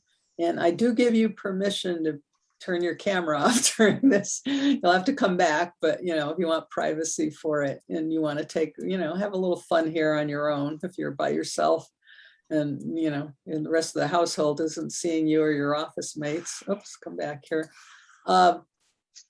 If that image could be represented in a movement, so you can just even sit in your chair, you know, whatever that movement is. You know, maybe I'm a tornado. You know, what would that be in movement? So you can even get up and move around the room. Nice time to be able to get up out of your chair if you want to. You know, how does this weather move? If you're experiencing this weather, how would you move through it? You know, thinking about that. If it's a rainstorm or fog or sunny or whatever. And explore it also with sound. If it has a sound, what sound does it have? So, you know, you're off mic, you can make whatever sound you want to, or maybe a piece of music came to mind. You know, you might have that even on your phone or on your computer, you know, streaming. What is that music? Is there a particular song? A lot of songs, you know, have to do with weather. When you think about it, there's different songs that have weather in them. So those two things, just an invitation, one or both, but just see what that is like. And again, you could black out your screen now and just be in your own world to experience that. But what kind of movement is it? Maybe it's just a flowing movement, you know, if it's clouds or something,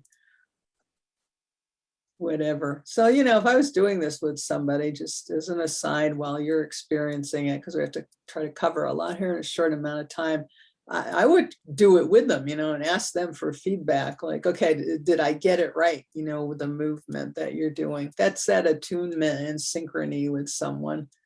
You know, or I need to do this faster. You know, help me do that again. Let me see if I can mirror that with you. And same with the sound, you know, and then again, you know, looking in back of me here, you know, you can use, sometimes I let people just use a drum to make that sound. You know, what is that? Was it really fast? Is it really loud? Or is it just really gentle? I have different kinds of, those are just a few of the drums, but I have different kinds of percussion. Tambourines and, you know, all kinds of little things that they could use to make the sound. So just, you know, again, you're getting a multi-sensory here experience. And you've gone from that top with the words into the feeling, and now into that movement and sound, which is that sensory, the metasensory really area.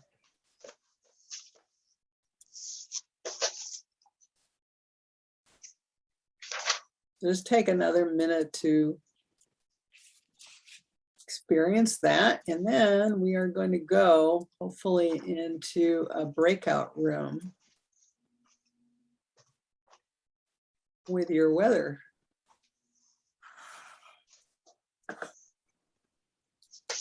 Okay. Oops. I often have to, you know, most of you may know who this guy is if you watch the Weather Channel. You know, my father used to watch the Weather Channel 24/7.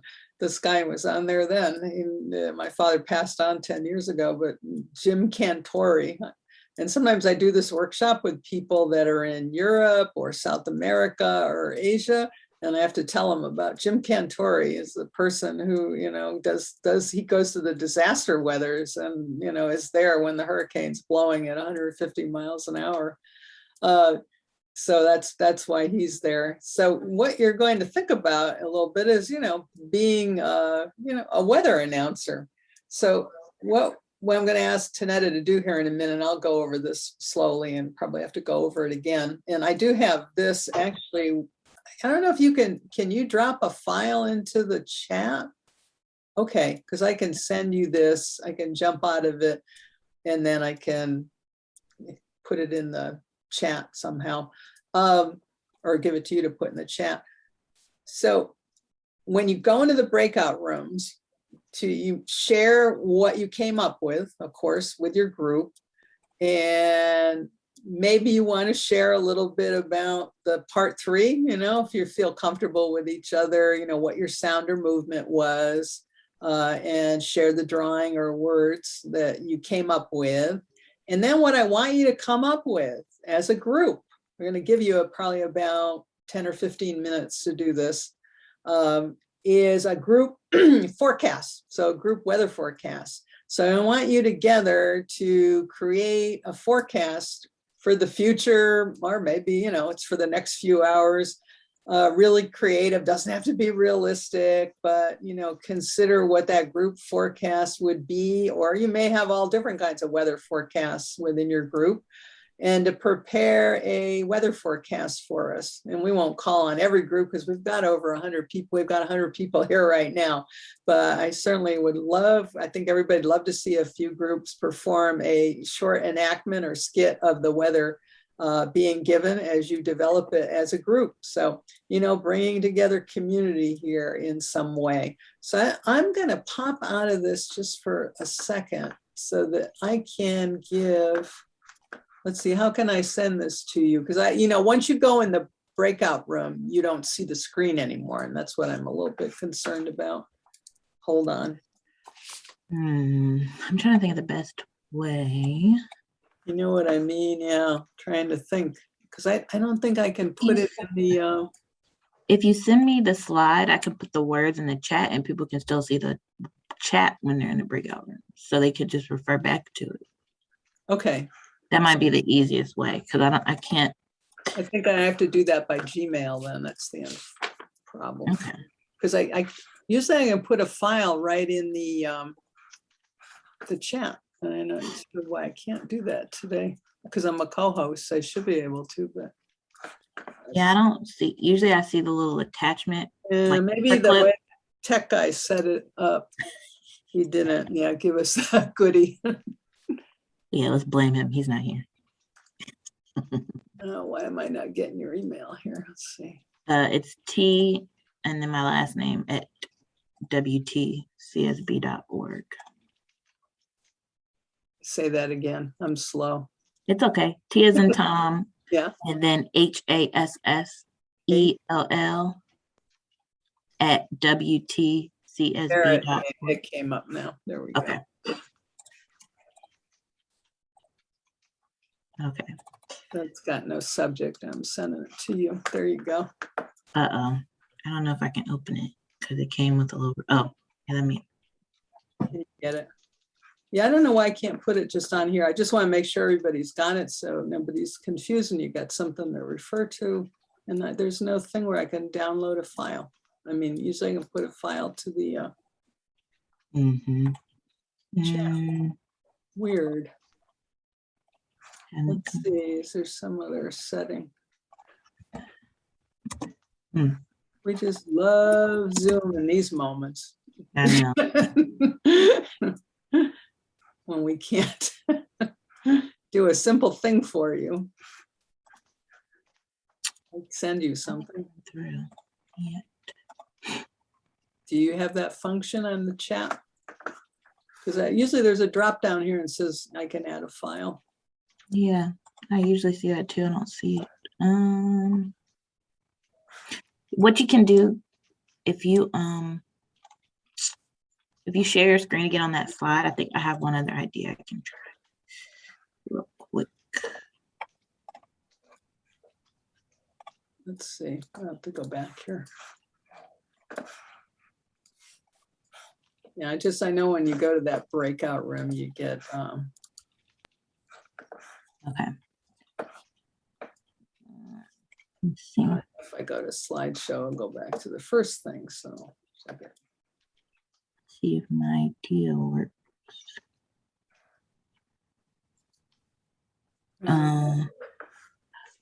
If you go to the slide that has the yeah, I've got it up there now. Okay, let's see. I mean, unless people just want to jot this down, but I'd like you to have it with you. But let's see if this works. It didn't work. Sorry, everybody.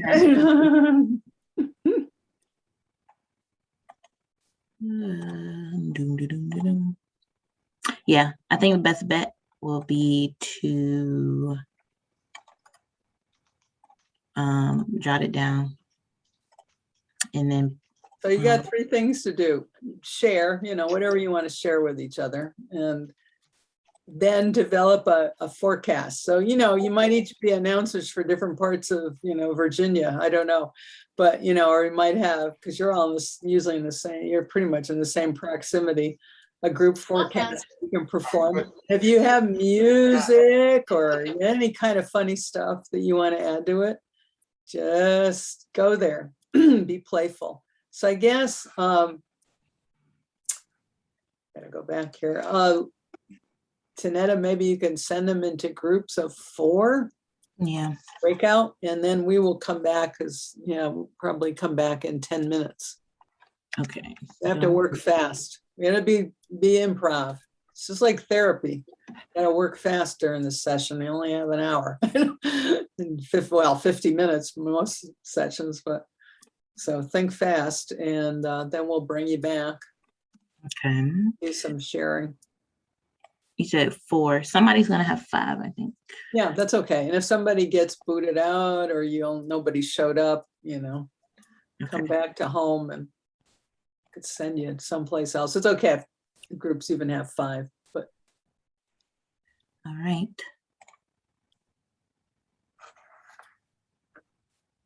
Okay, y'all know the drill. There's something that's going to show up, tells you what number to go to.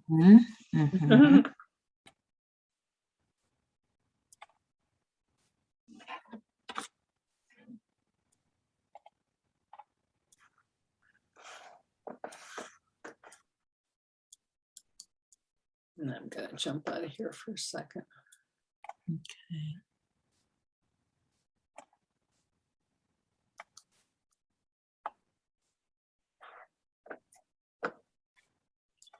All right.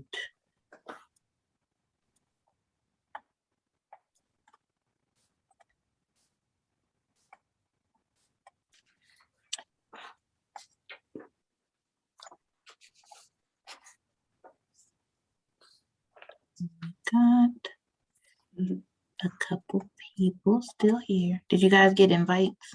Did I do something wrong? Sometimes people have stepped away from the computer and they may have missed the number, or somebody's got a coffee shop on there. I love that one. It's a good screen. It's like a really old time, like diner or something. Cute. I got disconnected. Okay, let me put you. I'm trying to figure out how do I get it. Let me see. I'm gonna put you in.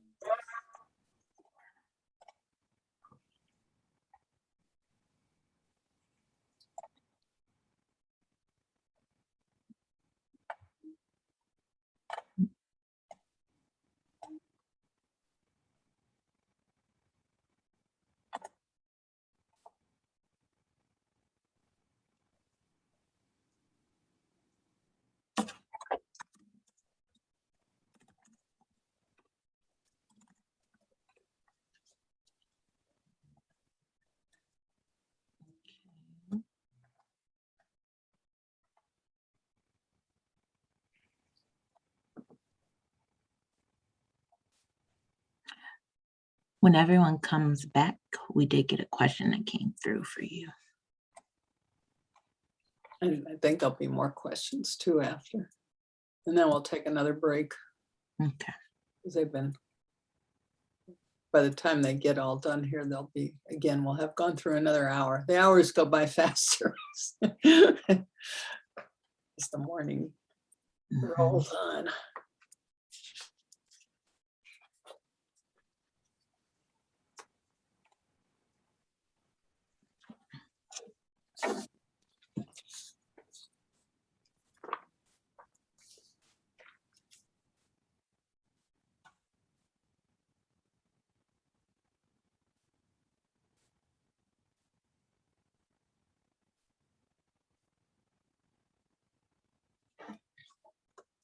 Did anybody lose their breakout room?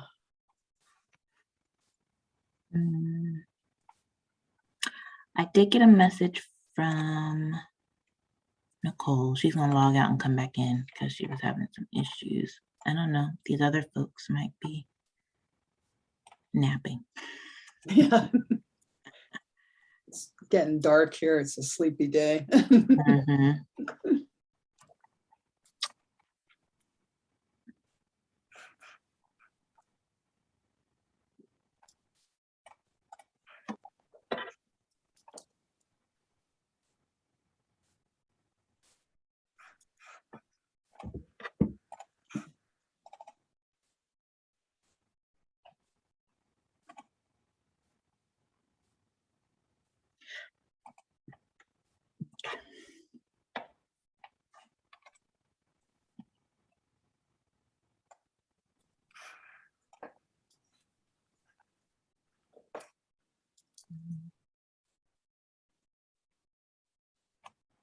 How long did you say you wanted to give them?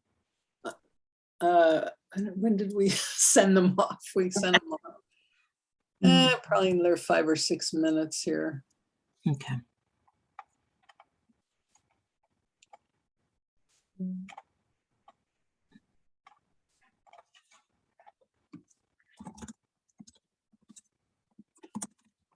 I think you had a pretty good turnout for a Friday. Really did. Yeah. I just blasted them a message. They have another 5 minutes.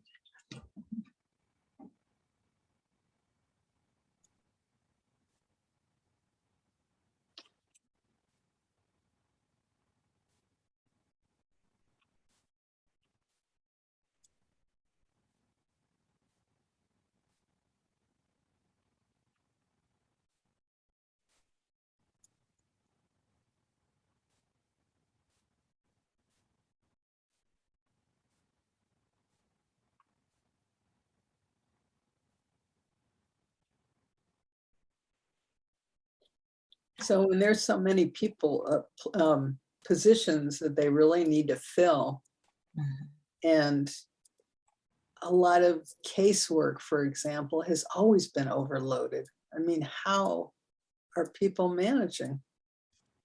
That's crazy. Our leadership team has started having meetings to discern like how to basically triage clients so that we can figure out, who we need to accept immediately, who has to go on a wait list. Wow. We're constantly checking productivity of our clinicians to make sure we're balancing, the business side of needing X amount of clients, but also not giving them a caseload of 80. Right. No, because the caseloads have always been, and this as far back as I can remember. I mean, it's always been an issue. And then if you say, there are so many vacancies, I guess the triage is the only, which is what's gone on in some hospitals when they've been overwhelmed with COVID. It's terrible to think about, but then I think I don't know. I mean, with medical, they're looking at, how age, physiology, conditions, all kind of making those decisions, which are hard enough. But with mental health, there's so many things that go on in the background that don't get disclosed. It's so much guesswork about, is this person suicidal, or not? Well, I think not, based on whatever, but so many people, I don't know. That's just scary. So that puts a lot of pressure on the therapists. And I think because as therapists, we're all also living through this pandemic. Exactly. Everyone's burnt out. Yeah. So it's been a task trying to keep morale up, keep therapists balanced, and make sure their needs are met so that they can build rapport and engage with clients. It's a dance that never stops. Yeah. Yeah. It's been rough, but we have been trying to get, more thoughtful in how we relate to our staff, in a couple of smaller teams. I know I've had a couple managers that have done things like coordinated to have pizza delivered to everyone's house at the same time. So when they're having their staff meetings on Zoom, they can still all eat together, things like that. That have nice. Yeah. tried to help us stay connected. A couple people have done some socially distant in-person meetings that help too. So we're always trying. Yeah. Well, there was no manual for this. I mean, who knew? I mean, it's like a rolling every day, just more and more surprises, and having to just figure out in the moment, well, now what? I mean, well, you think back to last year ago, March, and everybody almost over one weekend had to learn to be a telehealth professional. And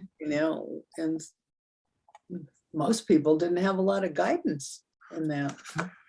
And then they had to do it. I mean, it had to be almost immediate. Depends on what state you were in, but here in Kentucky, because there were lockdowns immediately, and in New York City, it all went over to telehealth immediately. But there was no weekend workshop even. Yeah. What do I do?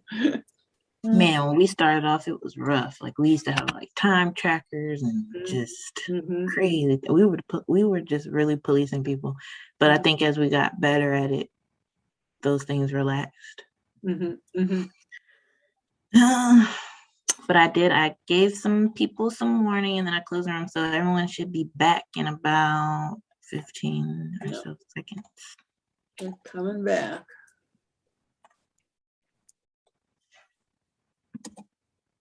Well, I hope there are some weather forecasts that are going to be given.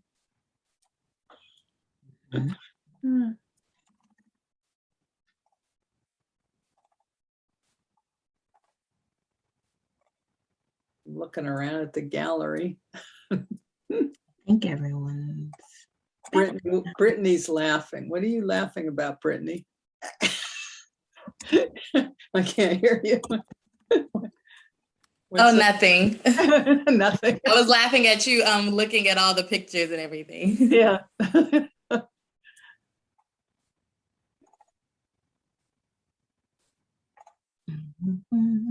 Okay.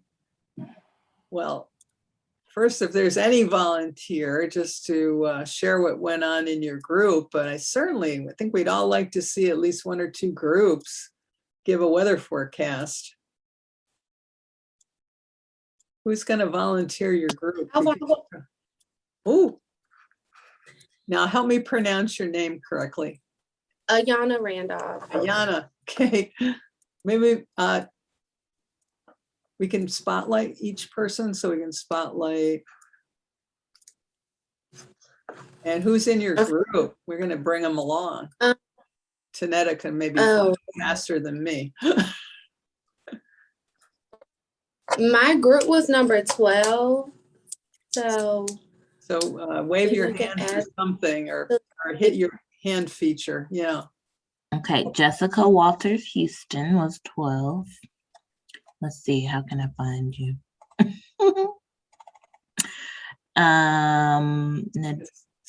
Nadia and Yolanda. Okay. Maybe you can spotlight everyone. Mm-hmm. If you guys raise your hand, it'll bring you to the front, and then I can.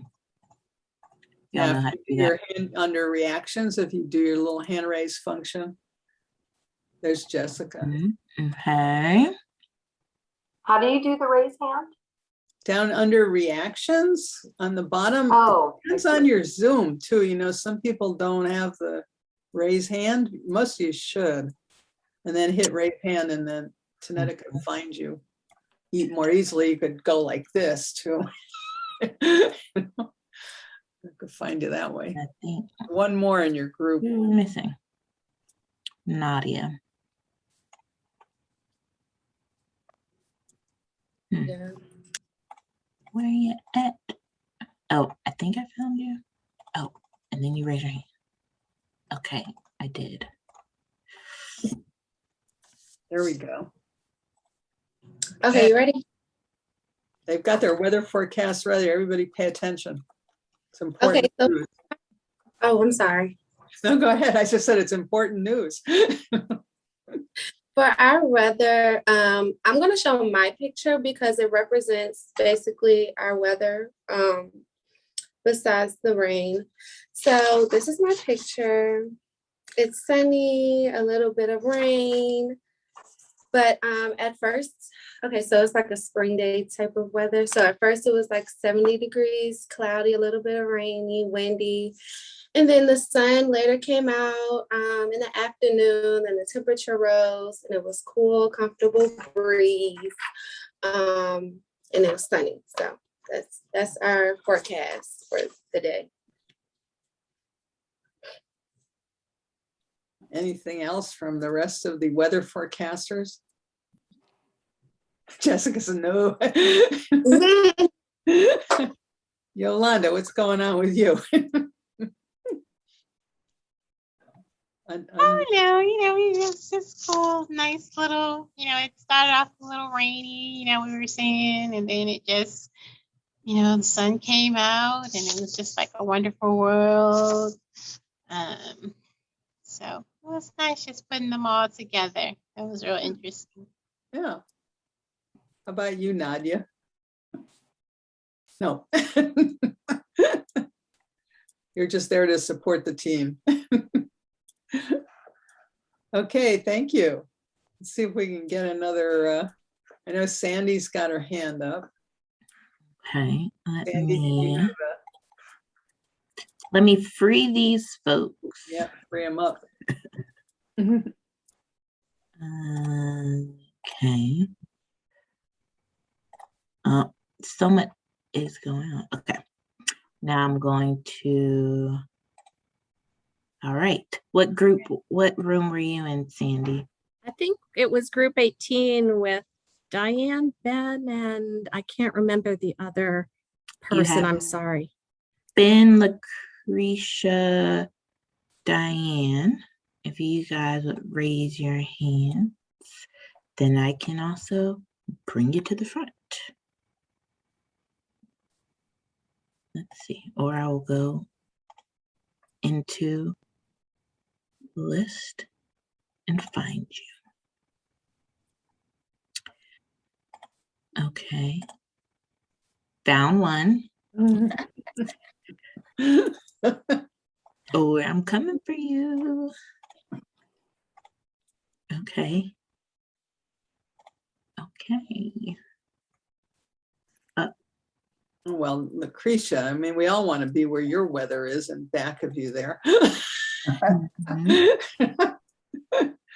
I can't.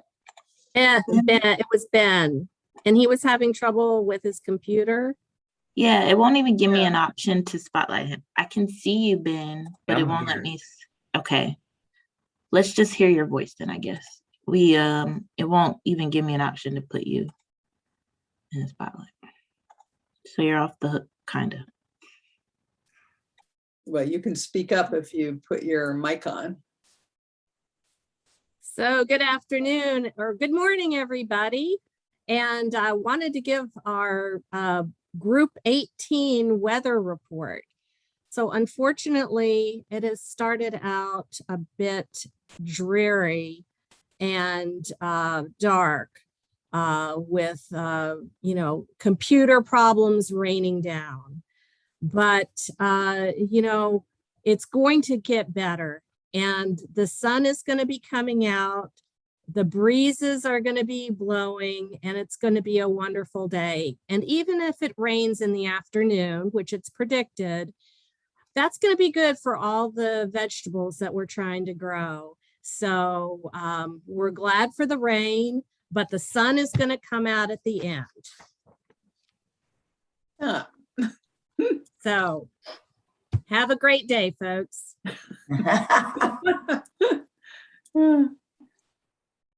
Any more from the group? No, but she captured the group. Captured it. Lucretia, we're still focused on that palm tree. I hate to tell you. Well, at least I am. Do you have anything to offer on that? It's pretty good weather in back of you, wouldn't you say? That's part of the sun and the warmth. Oh, Mm-hmm. yeah. Virtual reality is pretty cool. To say. And we lost Ben. So at least he showed up there. Oh no, I'm here. Sorry, my boss was messaging me. So what's up with you, Ben? I'm chilling. Just chilling. Okay. All righty. Can we have one more? Was there one more that had a hand up? I thought somebody else had a hand up. All you men in the group are kind of hiding, except Ben. He did come forward in name. Yes, I guess everyone's they're hiding now because they don't want to. Weather forecasts from the men. I think people are hiding. They don't want me to spotlight them. Yeah. You got to have fun, people. Mm-hmm. Would you believe it or not, I am really an introvert. Yeah, sometimes this helps you get out there. You know, the reason before we move on, we'll probably take a little break here. And I don't know if we had many questions come up. A lot of times, and this was pretty typical in, times that I was getting educated in expressive work, and especially in the art therapy field, they'd always ask you to have a piece of paper and draw, how do you feel today? So, and there was different ways that question was phrased, but I think, again, sometimes that's kind of a tough one for people. First thing is, if they're coming into the session, 9 times out of 10, you're there because you're in pain and suffering. So, to have to draw that is kind of, I don't know, it can, some people will be good drawing that or showing it or expressing it somehow. but sometimes using something that's one off and talking about it in rather than a first person, especially if it's something that's disruptive, doing it in a third person kind of way is much easier on the body. We know that from research too, with how we language things. When we ask people to say the I word, I feel this, I experience that. If it's a painful kind of thing, it makes the body feel painful. It can be a release, but it can also be painful. So if we make it into a third kind of person story or third entity, so you're making it into this weather piece, it's a little bit easier on people. When we're having a positive emotion, then we want people to own it and say, I experience this. Wow, I feel this way. Today I feel really empowered. Today I'm feeling really happy. I'm feeling joyful, feeling a lot less fearful. Then we're into the I word. So, to find these kind of metaphors is a way. And so a lot of people that, other practitioners that I work with, we've been trying this thing with the weather, and it seems to work quite a bit better. And starting with the words again, which is not the way I was telling you about the bottom up, but moving down into that, with the getting into those sensory things at the bottom rather than starting with it at the top. So I hope that made sense. And it is okay to give people some props, what kinds of words they could choose from, make it easy for them to look, they'll know, they'll see those words and words will pop out for them. So, there's all kind of, actually, if you go on Google, it's really interesting. And I started to think well, nobody's made lists of words of weather. There were a lot of them that you could choose from. So there are some that are really, really simple that you could use with children. And then there are some that are a little more complex. And then there was that great big long list. I was so surprised, all the different kind of weather words to help people find that language instead of having them try to struggle with that reasoning part of the brain and come up with those words. But you could easily start with the bottom if people feel more comfortable making a sound, about, what their weather experience is internally, or start in that middle ground, of just if you're a weather today, color, shapes, and lines, just show me on this piece of paper, just fill it in. And just be fast. Don't overthink it. I always tell people, don't overthink it. Just start to draw. Just pick up colors that resonate with you. If one color is what you want, or if you want a bunch of colors, just use whatever you'd like to use. So does that make sense at all? I hope, because it's a pretty easy way to kind of get to the feelings and kind of fun. People kind of find that fun because we all complain about the weather, right? Every single day of our lives. So the weather is pretty familiar to most of us in this culture, for example. So we did have one question. Yeah.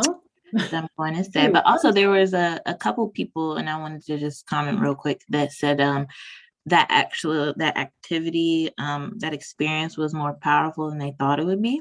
So they were dealing with their own stuff. So I just want to encourage you guys, take a moment if you need to, if that brought up some stuff you weren't expecting. Most of us are counselors or therapists here, so we'll understand if you need to go take care of yourself. But the question was, in your experience, or does the research suggest that expressive approaches presented today work effectively with individuals who have trauma and personality disorders or personal disorder traits? Personality disorders, so specifically borderline and histrionic. Yeah, it's all, again, I think, one thing we know about trauma work right now is one thing doesn't work for everyone.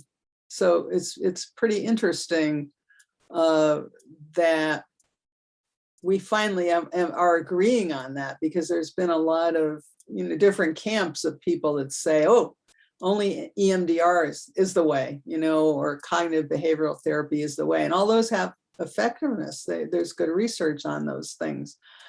But I think because we're starting to see that people have to have implicit communication and express themselves in other ways besides words, that this does work for a lot of different kinds of things. So yeah, it depends on the individual again. And again, you got to go back to that starting point. So, this might not be the thing that you do the first session. How do we help that person find their way and develop their resource for self-regulation, being able to come to a place where they feel that relaxed alertness, they feel like they have some sense of capacity and efficacy. And then that second piece, which I always, I think a lot of us have probably struggled with, because people need to be in a relationship with you, that facilitator or therapist, and trust you. They've been hurt by people. It's usually, that's the worst kind of trauma, when you've been hurt by other people. You've either been hurt by your caregiver, you've been hurt by a parent, you've been hurt by somebody in a relationship. All those interpersonal things can be the worst piece.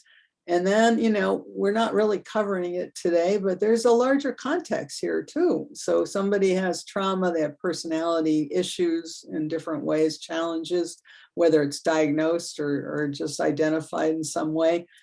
We have the environment that people are living in and the society we're living in. And there are a lot of different social action, social justice, and cultural issues in that too. So, all that kind of goes into that self-regulation and co-regulation too. How that person feels comfortable with the practitioner in doing anything and taking a risk of putting a mark on paper. So, yeah, but I think, it doesn't really matter about some of those issues. I mean, certainly people that have very severe personality issues, they've ended up being in hospital, right? And that's a whole other ballgame. But if there's somebody that's coming in to see you, they're able to come to sessions. A lot of what we think about now is trauma may be the foundation of why they have the personality struggles, challenges. I'm a person that comes from this trauma-informed kind of philosophy, so I struggle with calling it a diagnosis. And I know we all have to diagnose because there's insurance and there's all these pieces of paper that have to be filled out in order to get people services. So I don't try to see it that way as an illness per se. But I think the trauma work has led me to believe, like, if we can really focus on that trauma piece, that maybe we can be helpful to some of that other part. Now, when you're talking about that topic too, got people coming in, of course, they're, maybe they're on several medications. I have that a lot, of course, with the military. And that's what they're trying to get off of, because they've got a lot of other things going on. They've got addiction going on. They may have other kinds of problems. So trauma is a piece of it, but there's all that other part that's going on too. Yeah, it's pretty complex, right? I don't know if that answered it, because I think it's a big question, but it's a good question for sure. Anything else come up, Tanetta? Because otherwise we can take another little break here, and then we might be able to get through the rest in one fell swoop. Did you get another one? No. No? You guys are so quiet today. Sometimes it's like an overload of questions. It's like 20 questions and you're trying to figure out which 5. I think we're heading into the lunch slump. People need a snack. Make sure you get a snack, guys. Yeah. Let's take 10 minutes here. Yeah, we'll come on breaks. Yeah. Well, remember, I used to go to regular conferences or workshops. You'd have coffee break, you'd go out, and they say be back in 15 minutes, but it'd be 20, 25 minutes because you went out and you were people that you work with, but you didn't see them for a while. And so we're in such a different space now, and continuing ed put up with that because they always want you to be in contact with the instructor for so many minutes, but we really pushed it. Or then, lunch hour always ran over. But we had those social times. We've kind of forgotten that, and that was good time. Yeah. But not everybody ever got back in their seat. I can remember waiting, in the room and be there on time, but I never thought anything of it, because you get out there and you had to stand in line too to get your tea or coffee or donut or. It feels like the before times.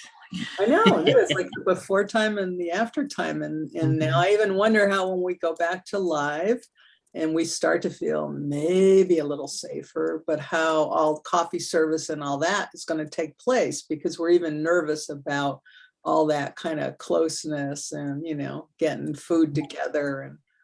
But that was all part of it. And we didn't have this like, okay, 10 minutes back, it was, 15 minutes, but we knew we weren't going to be back in 15 minutes.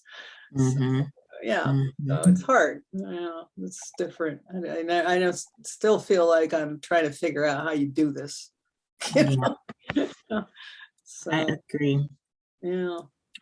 Well, I'm going to do my little gentle reminder to come on back and join us. Let us see your shining faces. I know our faces may be starting to fade. We're getting, our last hour and less than an hour and a half here. Yeah. So I'll ask the question as more folks come back. So the question is, so you shared your history a little bit in the beginning, but what really brought you to this work? You did some stuff with the Navy, but what brought you to wanting to look deeper at expressive art therapy? Yeah, so the first, like all of you have faced, I went to graduate school and got a master's degree that really put me into the mental health world, and then get a job. I got to get a job. And, so I had no real preference on that. It was more or less like, please, I hope I can find something that, it seems like what I've learned is going to be helpful and I'm going to learn more. And the first job offer I got was a domestic violence shelter. And at that point, there were very few of them, large ones in the United States. And this one happened to be in Utah. And very interesting because the culture there is quite governed by the local religion, which is the Latter-day Saints. But they had a very high rate, like many places, of interpersonal violence. And it was a shelter. And this is how it was phrased then, which is interesting. Shelter for battered women and their children.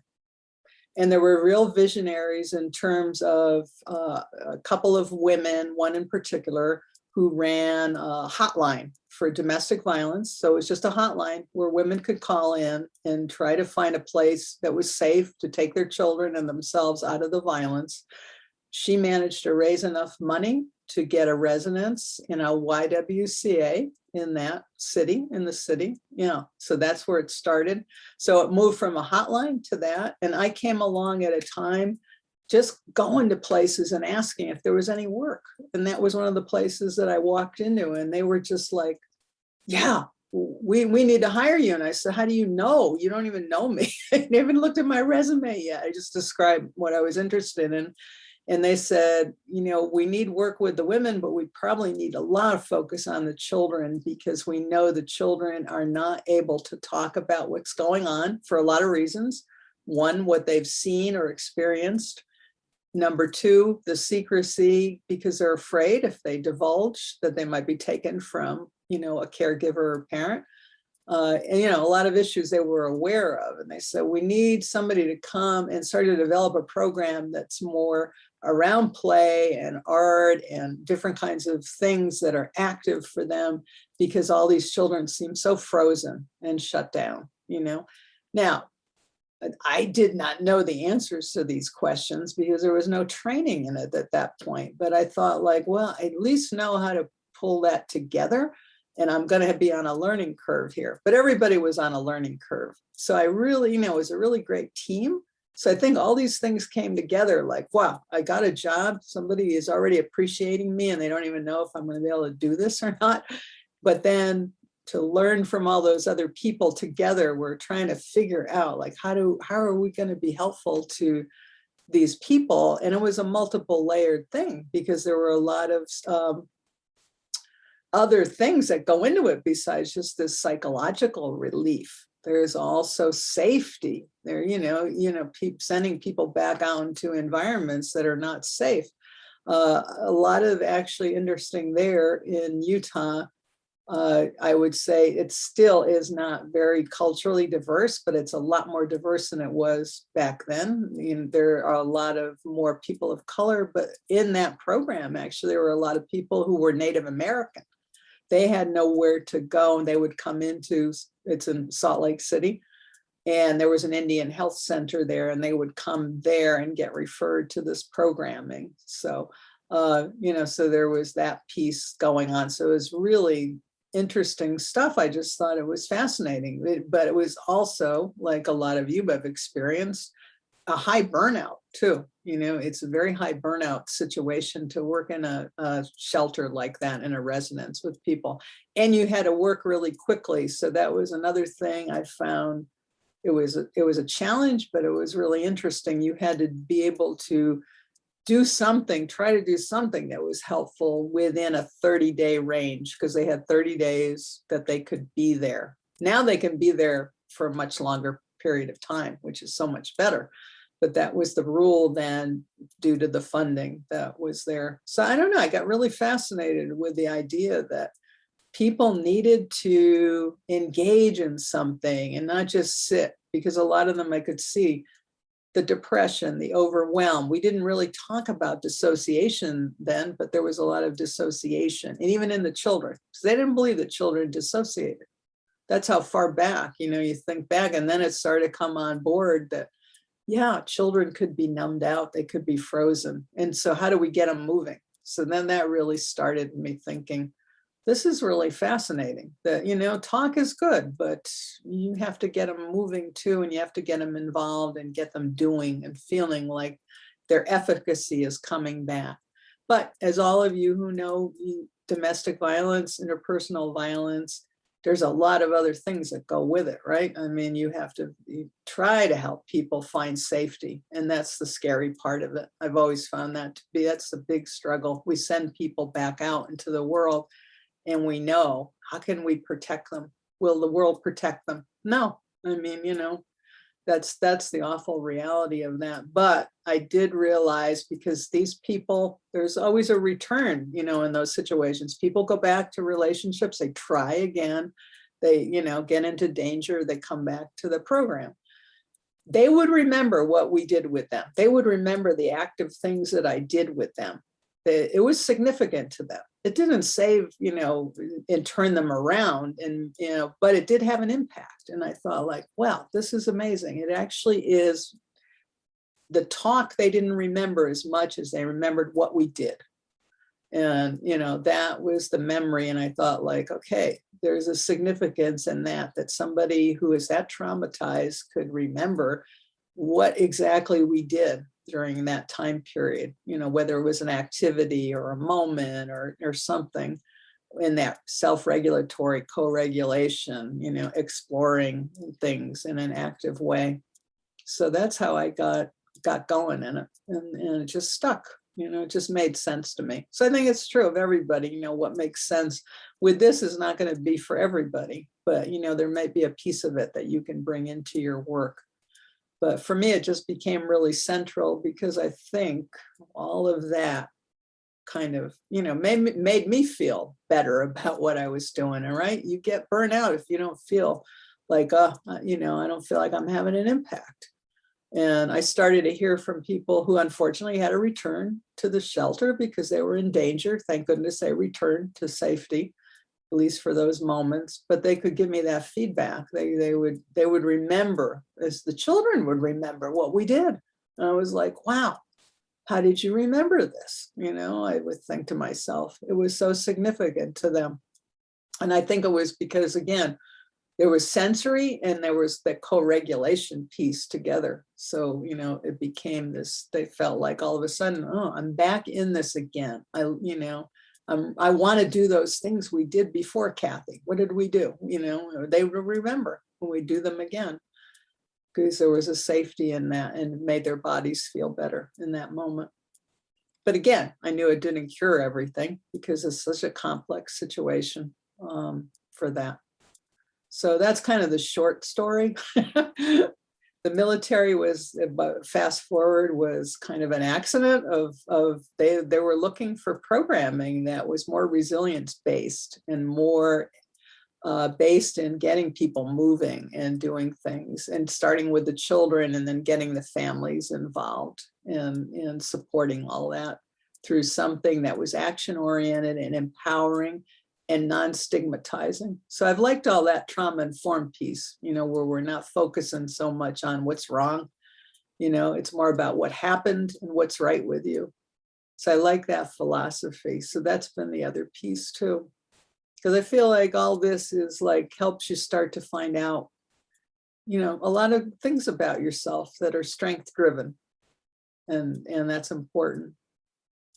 So that's the short story. Good question. Are we ready to go on? I'm looking at the clock because we don't have so much time. Okay, I'm gonna shoot the slides back up here again. Do a share screen. There we go. So this is going to be a little more focused on complex trauma. Because I think there's a lot of things to think about when you're using these kinds of methods with people who have been through a lot, you know, and they may have been through, and you see them, they've been through a lot since they were children, you know, then that's why they're still, you know, struggling, they're challenged. Nobody ever addressed all those things that happened or didn't happen. They weren't, you know, they weren't getting appropriate positive sensory relationship with a caregiver or parent. They weren't getting that co-regulation. They weren't able to self-regulate, you know, and then they came through life and had other things happen to them too. They had, you know, different challenges. Maybe they experienced assault, abuse, neglect, were in social situations that were threatening, in environments that were disrespectful, you know, of who they are as individuals from various backgrounds. So, you know, all that coming together, you know, really goes into complex trauma. I think really you can't separate, you know, what happened to you from all the political and social justice issues, right, that are going on all around you too. So it's pretty complex. Again, but how do we help somebody secure their sense of self, and, you know, through some kind of approach? And of course, again, mine is thinking about that expressive approach. So what we're going to do here actually is going to eventually hear grounding, you know, as another self-regulatory approach. And it's actually one of the things that I developed for the military in terms of trying to figure out ways, you know, simple ways to ground and get that relaxed alertness again.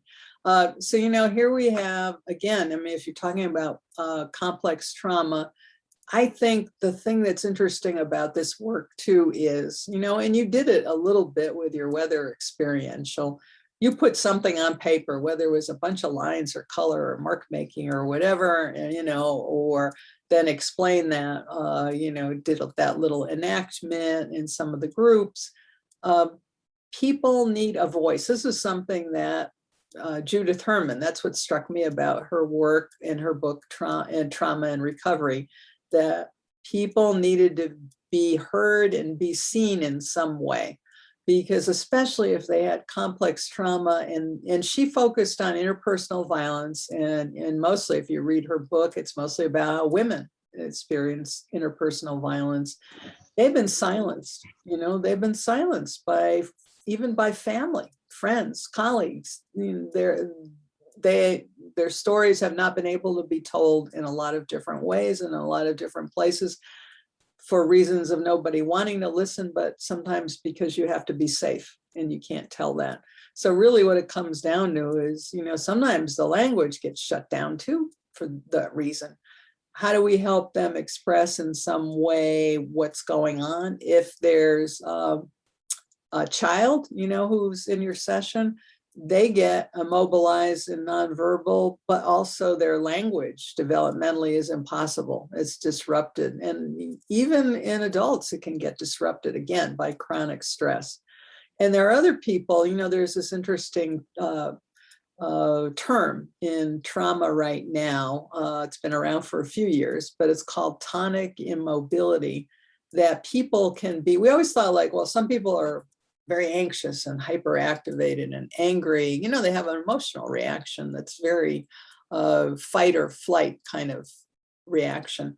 There are also people that get dissociated, but people can have both of those together. They can, you know, go through that. So if you've ever thought about your own reactions, sometimes I think about this with me, I think, you know, there are times when if something happens and it's not a big trauma, but it's traumatic in the moment, I might feel like racing thoughts, you know, and I feel like racing, maybe I feel my breath is faster or something's going on in my body, but I also feel immobilized at the same time. So, you know, there's that going on a lot with people who are, you know, chronically traumatized. So we see that, we think like, gosh, I'm having such a hard time getting through to this person.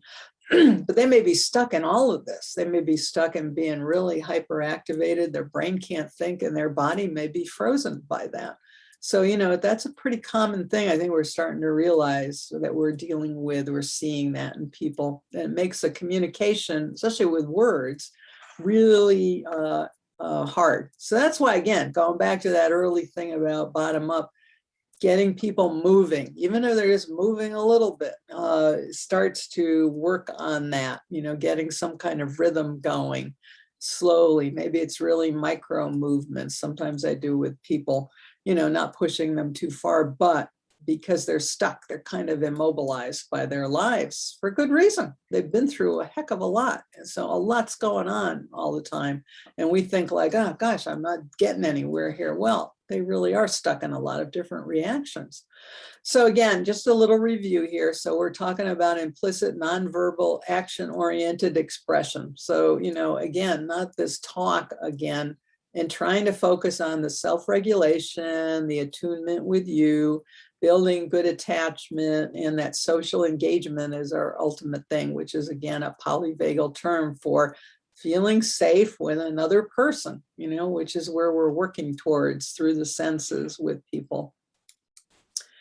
So these are the things I think, you know, we're looking at when we're trying to think like, okay, what do we do here? Key characteristics of chronic trauma in survivors, especially of interpersonal violence and developmental trauma. Developmental traumas, when things happened adversely to us, if we as children, that may not have gotten resolved. So we may have had abusive experiences or neglect, or something, you know, where we didn't have good attachment with a caregiver or parent. So that's why I think these implicit things, these nonverbal things become really important. And getting people into moving and action in some way are really essential pieces because of that. So here's this piece I just want to touch on here. And I did mention Ruth Lanius as one of the key researchers in this area. And I think she'll be publishing, she's published a lot of things that probably we as practitioners don't read as much because they're scientific articles. I think she's published like 150 scientific articles. And, you know, most of us as therapists are reading more books and things, manuals and things like that. But she is really looking at sensory integration, which, you know, they do think now chronic trauma and chronic threat to us impacts our whole way of being in the world in our senses. So, you know, our senses really, when we talk about sensory integration, let me go back to that slide, boil down to things like, and I'll get to these two slides later, but exteroception, how we sense the environment through our five senses. So we have tactile, we have hearing, sight, we have taste, we have smell. You know, those basic kinds of senses are part of what gets impacted. And what we also call interoception, how we understand how we feel inside. A lot of trauma survivors get cut off from that because what's going on inside is too painful. How do we reintroduce that? And then our proprioception, which is how we feel in relationship to what's around us. So what's around us in the environment, you know, how are you even like feeling you're sitting in your chair right now, your balance, and then if something else is in the room, you know, whatever's in your environment, including people, how we propriocept that. that's all in her research of looking at how does all that get impacted and why do we need to deal with that. Her theory is when you get that as a solid foundation and people start to get in touch with their senses again in that way, you can start to build up into these higher functions that are affected by trauma. Then the other piece that we know too now, there's really a lot of information that our bodies tell the story of trauma through expression. And, you know, over on the right, there's a picture by a young child, 10 years old, who actually kept showing over and over again. And everybody's individual. There's no like one symbol system for trauma in drawings of any kind, in children's drawings. But she kept showing what was actually giving her the most pain. She was under so much stress. She had an ulcer in her body, an ulcer that older people would have, you know, people that are adults. And she was under so much stress, witnessing and being subjected to violence that she created, you know, her body responded by creating an ulcer that she finally depicted in one of her drawings. But a lot of times people will tell you, and this is kind of the sensory integration piece, but also what the body is experiencing. They say things like, I feel off balance. I feel like I can't move, you know, I'm frozen. I feel like my whole body's panicked. I can't tolerate being in a certain space. You know, these things are overwhelming for them. And, you know, you hear a lot of chronically traumatized individuals talk about the physiology of what happens. Their stomach always hurts. They feel like they can't take a deep breath, you know, just, or some of them say, because they've numbed off their feelings, I can't feel my body. So, you know, what's interesting now, we know from the adverse childhood experiences studies, the research, and seeing those children that were first studied in that particular research as they went on through life, that there's a much higher incidence in the adults that we're seeing who had those early bad experiences of physical illnesses, you know, of cardiac issues, of diabetes, of chronic pain, of eating disorders, all of, you know, that traumatic stuff that did not get addressed or resolved. And they didn't have, you know, the experiences that were helpful to support positive attachment, you know, and feeling efficacy in the self do affect the body in some way. So, you know, how do we get people to express these things or experience them in different ways? Because they're implicit, they're nonverbal things that went on. And they can be expressed in these ways through expressive means in some sense. But there's a lot of, you know, we see that a lot. And again, trauma recovery is really about coming to your senses in different ways. And it's different for different people. But again, go back to these two things just quickly as a review, that we have to figure out ways that people can not only express, you know, if they're comfortable with words, but what's really going on in a lot of different senses, what's been disturbed by trauma in their sense of their body. And you can only do that through expressive kinds of things. So again, remember the nonverbal kinds of experiences maybe are more dominant, especially if it happened when the individual who you now see as an adult, for example, or a older child, had this all happen when they weren't very verbal. All these experiences got encoded as things that are nonverbal. So our senses become really important as a key place to start to learn about that very safely and to be able to express that in some way. So here are two. I had one thing, and I don't know if I missed it or you repeated it, but could you repeat the word for how you feel your surroundings? Proprioception. And oh boy, if I have to spell that one. Let's see, I have to close my eyes to see the word. So PROPIOCEPTION.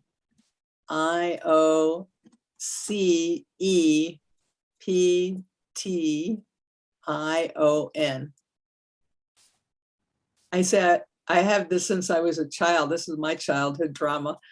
Spelling bees traumatized me. I would try to flunk them to get out of them. And I had to stand there with my eyes closed because I can only see the word in my head that way, if it's a big word. So I grew up in an Italian-American family. So, there was a lot going on either way, and it was a rough neighborhood.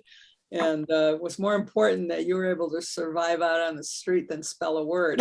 So, but yeah, spelling is my big challenge. I'm so glad for spell check on various devices. So here's two principles when you're thinking about working with people with expressive, work again. And I'm just going to go through this. I'm going to stop that for a second, but self-regulation, remember this, physiological regulation. I just put this little film in here because this is from Louisville, Kentucky, where I live. And these are really fortunate inner city children who are in a program for rhythm and sound and movement. And, you can see these xylophones and there's drums and guitars, and they get to go to this program where these kids, I feel, are so lucky because this is, in a way, you're looking at it and thinking like, well, it's an art program, but I think it's a really preventative thing for them, with all the challenges that they might have going on within the places that they're living. And, they're not the privileged group of people. They're, living in conditions and circumstances where it's really helpful that this programming exists for them, where they can gather together and they're learning something in a pleasurable way, but it's patterned, repetitive, rhythmic activity. The reason I bring this up, and it's a good example, this is one of the things, again, Bruce Perry has talked about a lot with, if we want to start with early childhood intervention, and I don't know how many of you are able to engage in this in your work as a therapist right now, is to get children doing repetitive rhythmic activity, walking, running, dancing, singing together, even doing, if they're making art and doing stuff, doing it together somehow. The pandemic's influenced some of this right now.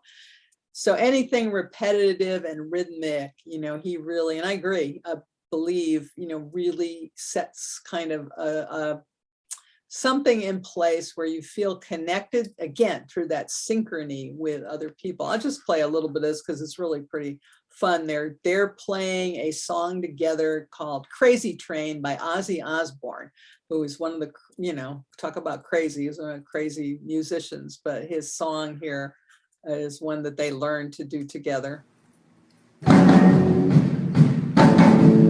Woo.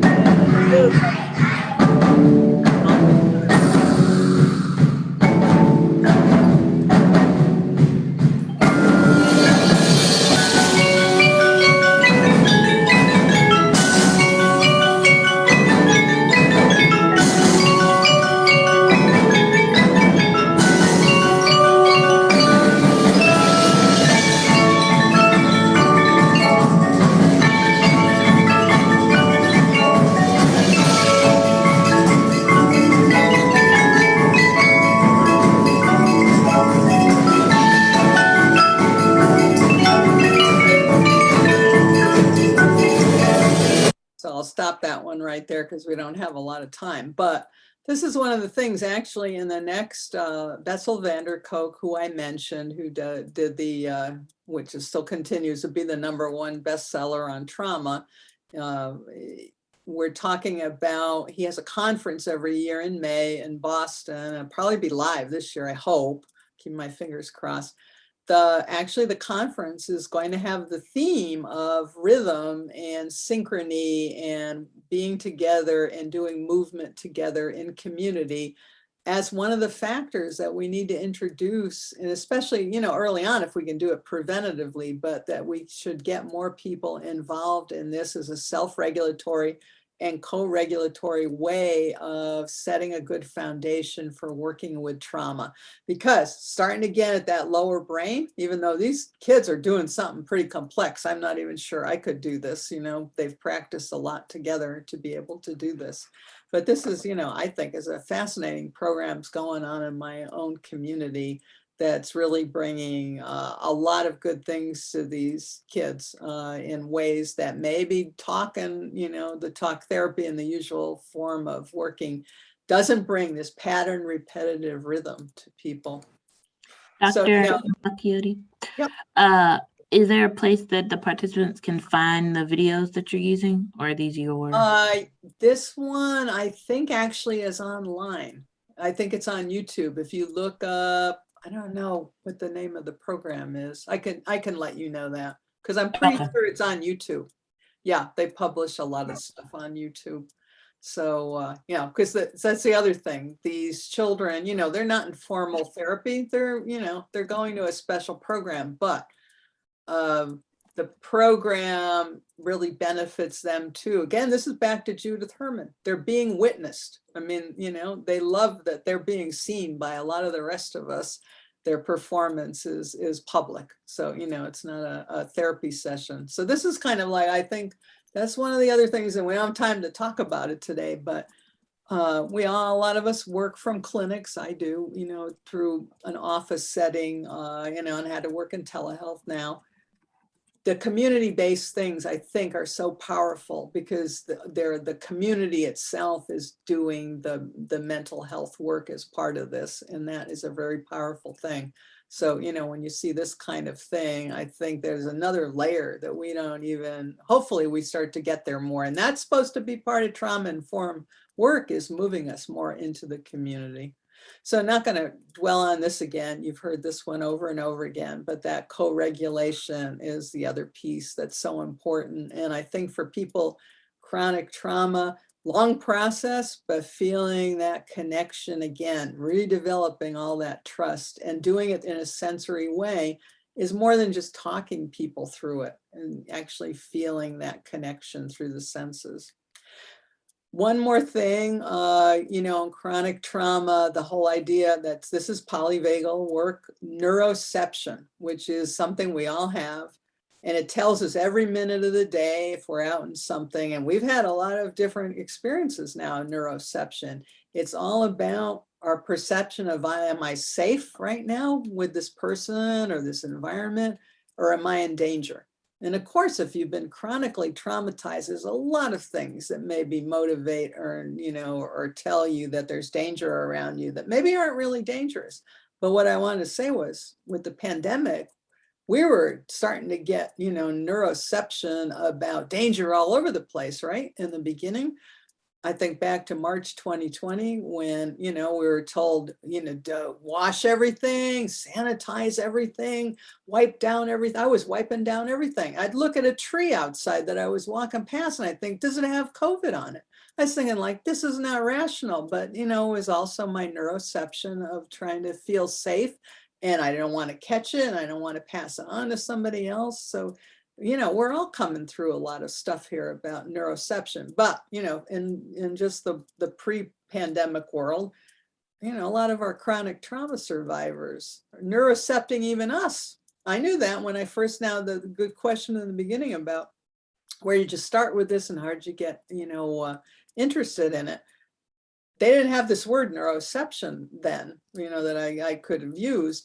But I realized that most of the children that I saw in sessions who had been violated and abused or assaulted in various ways or witnessed violence did not neurocept me as somebody safe, even though, I was trying to be, calm, relaxed, nice rhythm, try to gain their trust. They had a hard time gaining trust with me because they had the neuroception of any adult not being safe. An adult could react all of a sudden quickly and in a way that could be hurtful.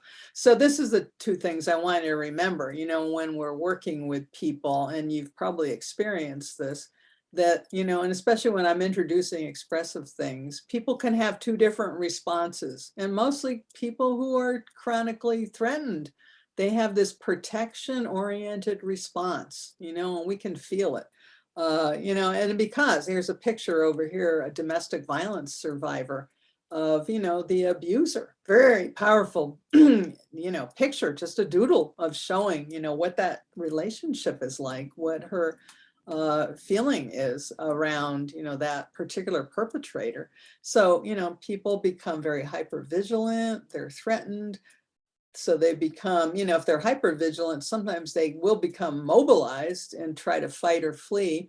but a lot of times people become immobilized. And again, they can have both of those experiences. So what happens is, and why I keep saying, go back, and we're going to do the grounding experience here in a bit. Fear is a real core response for a lot of chronically traumatized individuals. So exploration, what I talked about, where we want to get people to feel comfortable and start to explore and express themselves, needs that self-regulation and co-regulation solidly in place, because exploration, when you're fearful, is all about looking around for danger, like what's going on. And I learned that really, in the first working with children, that they were always looking, heard a sound. And I still get that, with a military person, if I'm sitting in the same room with them and there's a sound outside, car backfires, or there's something weird going on outside the building.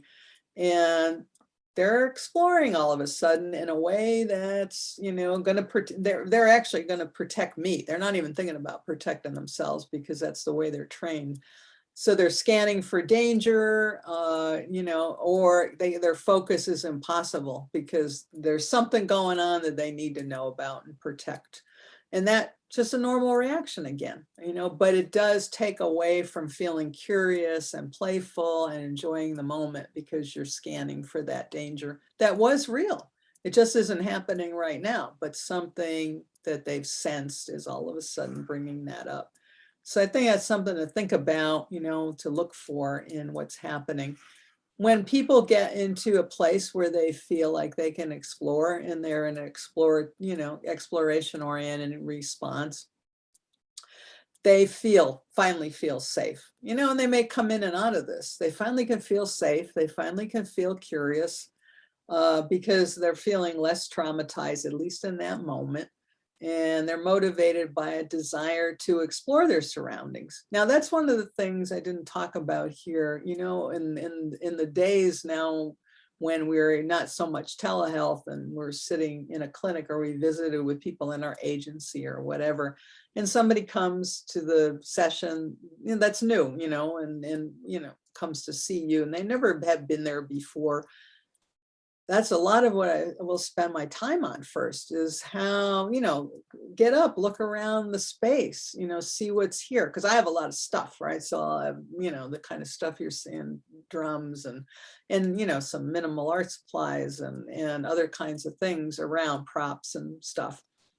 Go around, let's spend some time looking around that environment, so they get used to it, and ask the questions of, where do you want to sit with me? Do you want to sit across from me? Do you want to sit to the side of me? How far away do you want to be? We can move things around so that you feel comfortable. If you feel like you need to change that wasn't quite the right place, just let me know. This is, a space I want you to feel comfortable in. Nobody will feel comfortable exploring if they just have to come in, sit down, and they don't have the space organized. So when here's an interesting example, and it's not 100% that it happens this way, but a lot of the people that come from active military, they always like to have their chair looking towards the door. It's not because they want to run out the door. They're oriented to protecting others, so it's me in that situation, and they want to see who's going to come in the door. If there's somebody that's all of a sudden going to come in that door, they want to be the first to see. That's fine. They can have the arrangement anyway that's more comfortable for them, because, as I say, fear paralyzes people. Then you're not having a good moment. And if you can start to feel curious because you're comfortable in the environment, it's kind of the opposite of fear. And that's what we want to think about, in getting people settled before we really start to open up different kinds of expression for them. So, these are all foundations we have to put in place so that we can make their exploration experience not this protective oriented thing that they might fall back into once in a while. And we all go 2 steps forward, 1 step back, but make that experience more joyful for them.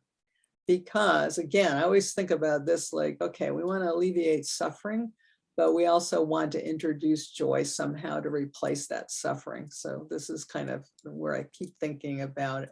So here's just, just to give you a lasting diagram about, neuroception is, limiting, if you have neuroception of danger, is limiting exploration in your life. And, we all do that, but our chronic trauma survivors have that a lot going on. And when we start to feel safety, it encourages exploration. So, neuroception is going on all the time for us, but, we really have had some interesting neuroception during the pandemic about where we need to be, 6 feet away from people, when we need a mask, what we could do, what we can't do, who we're protecting also besides ourselves. We've had a lot of different experiences of this ourselves. Just think about that in terms of the chronic trauma survivors who have even said to me, they said, now you're starting to understand what it's like to be fearful in environments. They've actually said that to me and other practitioners. And I think that's a great observation, though. Now we're, you're starting to really understand what we sense all the time. So here, let's look at some concepts before we start the grounding piece. And it has to do with, some of you are familiar with the term resourcing, and then I'm going to go into sensory integration a little bit more. But some of you may know the work of Peter Levine, and other authors have talked about this concept of resourcing, which is, again, kind of setting a foundation that invites the person to learn gradually about sensations of safety. And they say, and this is actually their exact definition I have here, safety or goodness. So I say it's the process of attending to a sense in yourself of I'm okay. So, this is hard for people, but this is something we want to set in place. How do we resource that? And one of the ways we can do that is through some kinds of grounding strategies. But we have to have that place, some kind of island of where it is that we can feel safe in our bodies, at least minimally, but hopefully start to build on that. So we're teaching the nervous system that it can experience stress and then go back to a state of calm, because we're going to get under stress. It doesn't matter what our life is like, but somebody who has to, cope with traumatic reactions, they're entering that state of distress and unease and a little bit of, whatever their level of suffering is. How do we create a resource or help them find one that they can go to? So there's a lot of different options we have here to think about this. And again, it's not a one size fits all, but there are a lot of different ways we can think about it. So there's the two concepts.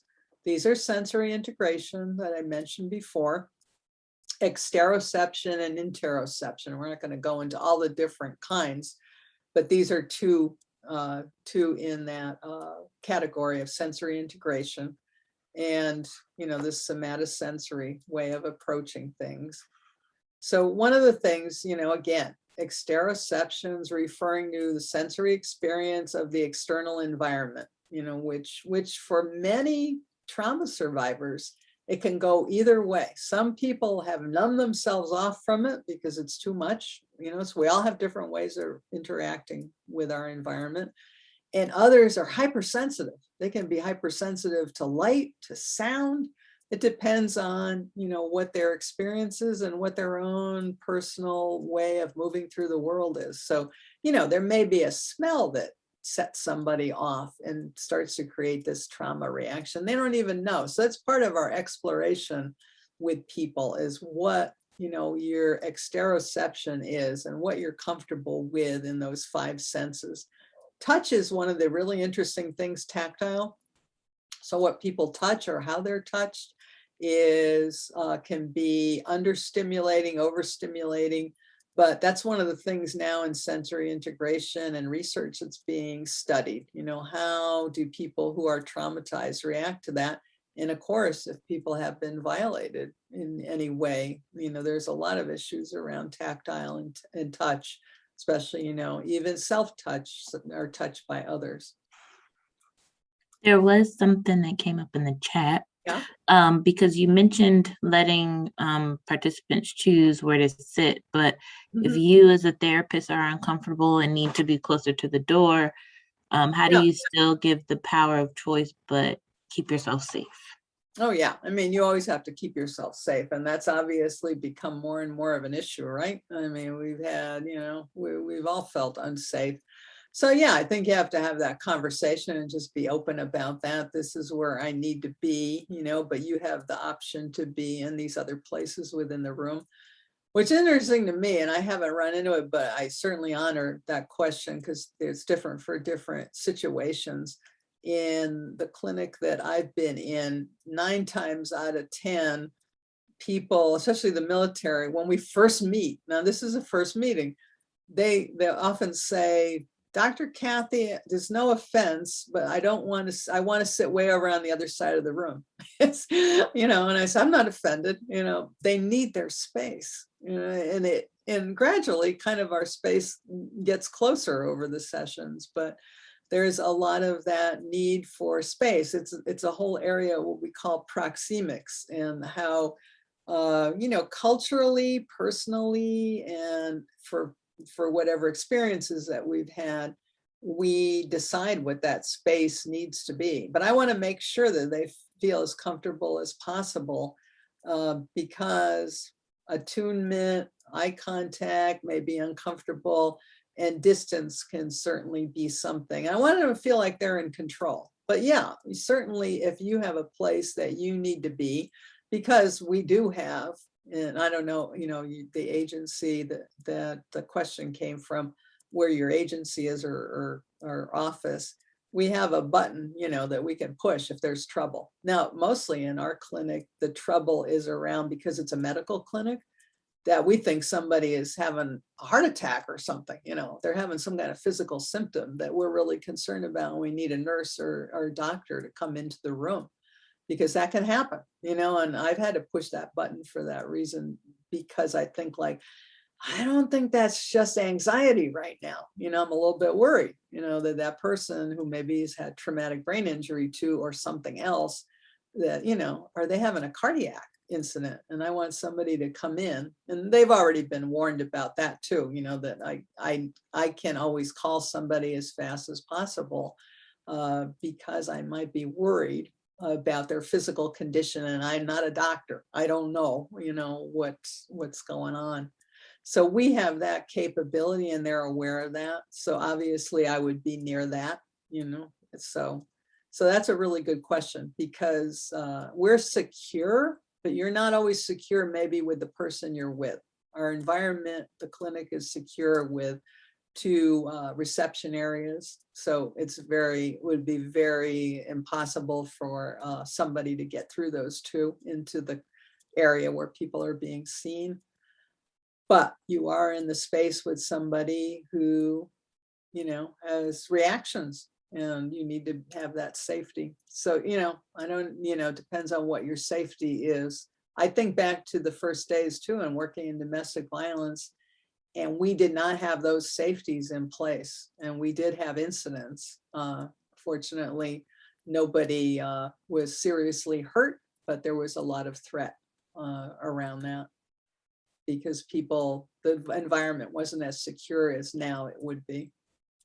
So yeah, I think, you have to think about all that. So back to this with exteroception. So a resourcing thing is, a lot of times people are not even aware of what's around them and how it's impacting them.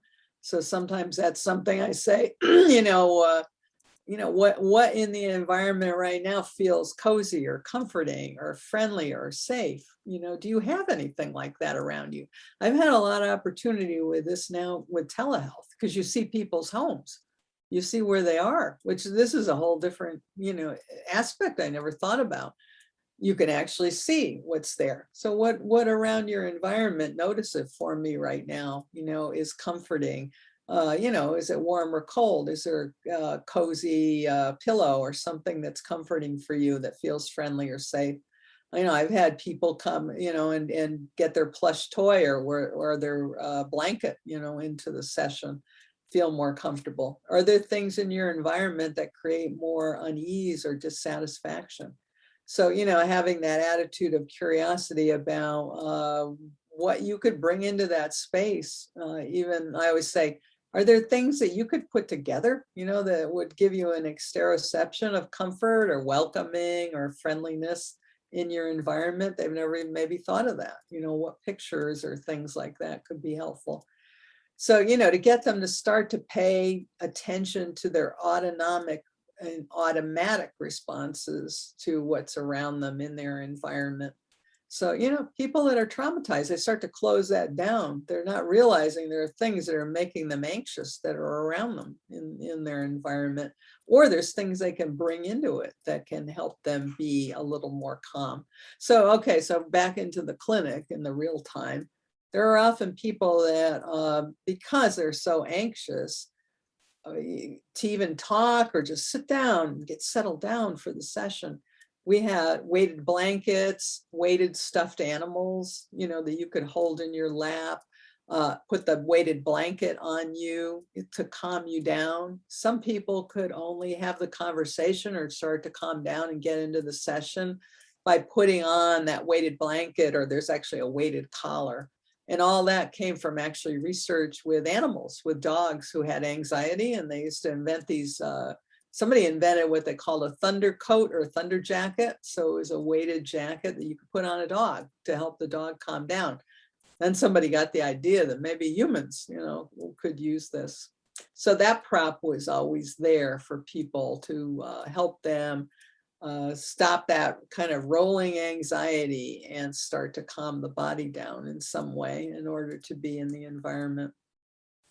So the interoception, you know, is your body's internal response. I have a little picture here of Peter Levine.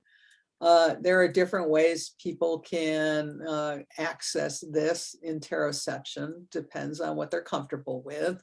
You know, where are you feeling things going on in your body? That could be comfortable for some people, uncomfortable for others. So again, not one size fits all. But Peter Levine has often talked about, and I find these are helpful to demonstrate to people, let them see how it feels. It's not going to always feel right for some people. But one of the things that he talks about that a lot of people seem to feel comfortable with to help themselves ground is a holding position where you're taking your right hand and putting it under your left arm, and taking your left hand and putting it on your right shoulder, and just kind of breathing into that and seeing if that helps relax you. Now, it may or may not, but a lot of people find this pretty relaxing. Sometimes I'll have people at the same time do kind of a rhythmic breath where whatever feels comfortable for them, breathing in and then trying to breathe out twice as long as they've breathed in. So if they breathed in for 4 counts, try to extend it out for 8. Because the exhale is a more calming influence, our inhale is a more energizing influence. So another one that Peter Levine has talked about is, and you try all these, you know, putting your hand on your head and putting your hand maybe over your heart. Maybe that's, you know, feels comforting for some reason. Some of the soldiers seem to like this one, holding their head. Makes sense for them because a lot's going on in there, and that helps remind them to just kind of let go. Or keeping the hand on the head and putting, you won't be able to see it, but putting it on your belly. Maybe that feels more comforting. Or, you know, another, maybe moving this hand that was on your head, put it over your heart, keep the other one on your belly. And do those breathing, you know, so just these holding gestures. Now, again, not 100% for everybody. Some people are uncomfortable with this, but other people are like, oh, you know, just kind of feels like a very soothing self-care moment for them, calm down.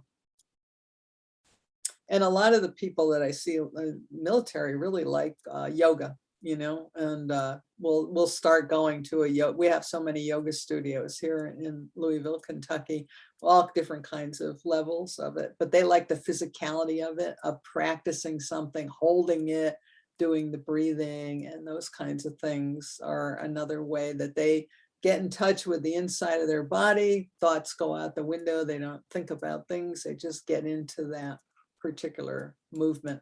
So some people, you know, I'm not a yoga practitioner, but you can introduce things. Sometimes I introduce some chair yoga, things that I can demonstrate, but I'm by no means a yoga expert. So then there's this butterfly hug. Some of you know about tapping. And if I get something really positive going with somebody in the session, this is part of EMDR, actually. When somebody gets to a positive resource, they've created maybe an imagination or an object of a safe place, of some place that's grounding for them, that they can go to in the imagination or resource. Then I have them just do, it's this very slow tapping, right, left, they call it the butterfly hug. And see if that kind of starts to, in EMDR, they call that, you know, installing this positive sensation, feeling, you know, moment of grounding. That works for some people. Some people feel very comfortable with this very slow kind of tapping movement. So, you know, it's only for, you know, if they're having, you know, a moment that's very uncomfortable, you don't want a butterfly tap. But if there's something like, wow, that sounds like, let me check in with you, really positive, you really felt comfortable then, you really felt calm, or there was this wonderful sensation you described, is that true? And they, you know, agree, or they've created something that maybe symbolizes that, or had a moment, expressive moment, do that tapping. So, and that one's good for therapists too. We get a good place and we can tap that one in. So, but we don't understand why tapping works. Nobody still understands why that might work. There's a whole philosophy around that, but it seems to be, and it came Francine Shapiro's work in EMDR, but also in some other situations too, have used tapping in different ways. Then there's this last one in sensory integration, and it's called the 4 Bs, but this came out of occupational therapy. There's what, you know, if somebody's escalating, these are just some movements that you might want to do with them. You know, they're like all of a sudden, I'm very anxious, and you have to try these out with people. And again, there's nothing 100%, but one's called the break. And the break is, you know, you're really using your large muscles and just pushing your hands together in front of maybe your heart area or upper chest here, as hard as you can to start to maybe stop that escalation. Because you get focused on this pressure you're putting together. And then, you know, that controlled breathing that I just talked about, you know, hand on heart and belly, hand on head and heart, whatever, trying to get people to slow down that way. Some people find it really helpful. Again, some people that like the head part to really focus on this part, just to put pressure there, to calm their body in some way. And then maybe just, you know, some people with that self-hug or that butterfly tap. But these came out of occupational therapy, but now they're being revisited around this whole idea of grounding and using this as some foundational things to work with people who have trauma. So let's get that sheet out. We'll just get to a bit here because we're getting up there towards our final moments. But I just want you to get a little experience with this, and drawing materials of any kind, but colors definitely. And we're not going to get to all of it, so you won't need all this collage stuff, but I'll explain it all to you. Anyway, this is something I developed for the resiliency programming that I first came into a lot of years ago with the Navy SEALs first and then the Army. And they like, I don't do worksheets very often, but I have large groups when I work with that population, when they do reintegration and homecoming programs. So there might be, you know, like 50 people, you know, or, you know, 20 couples or, you know, whatever in the room. Usually it's, you know, the military themselves. So I made up a structured thing that they could use. And what I would like you to do is, you know, try this out if you're still awake, because we're getting near, some of you are probably exhausted by now, I'm sure. It's easier for me because I get to do the talking. So if you have this available, and I gave you on the handout, and you can find these all over Google, you know, and I have a lot of them that I offer people, you know, they're body outlines. So this body outline, you know, more looks like an adult. This one, I don't know, it's kind of an in-between. And this one's kind of a gingerbread figure, you know, any of those, or you could just draw one. A lot of times I just have people draw an outline and have those two things ready, have that sheet ready. So what I'd like you to do with that sheet is, you know, we're not going to really have any time here for a lengthy kind of relaxation, but any of those things that we just did that felt good, hopefully you tried them out a little bit with, you know, those holding, you know, maybe holding yourself this way, or maybe that butterfly tap felt pretty good. So if you're in a positive place, you know, what feels good to you? What colors are you reminded of? What colors that you help you feel grounded? Now, when I say that, sometimes I have a little conversation with people about, sometimes there's colors, like I like to wear the color blue. That always feels, I feel really comfortable with that. Or I like a certain color around me, or there's a certain environment I like to be in. So some people, they like to be near the ocean. So there's ocean colors, sand colors. Some people like to be out in nature in the forest, or, you know, any number of things. What colors would those be? And you can color in as many of those boxes as you'd like, but try to do at least three or four. Hopefully you can do more. And if you have to mix the colors up in one box, it's okay. It's not a stay in the line thing either, but just see if you can come up right now in the next 2 or 3 minutes with 3 or 4 colors at least that you feel like, well, these are my go-to colors. I feel good wearing them, or I feel good with them around me. Or when I think about this particular color, it gives me a good sensation. What is that color or colors? Hopefully you get as many as you can get in there. So that's part one. We'll take about 2 minutes to do that. So look at the colors you've got on hand.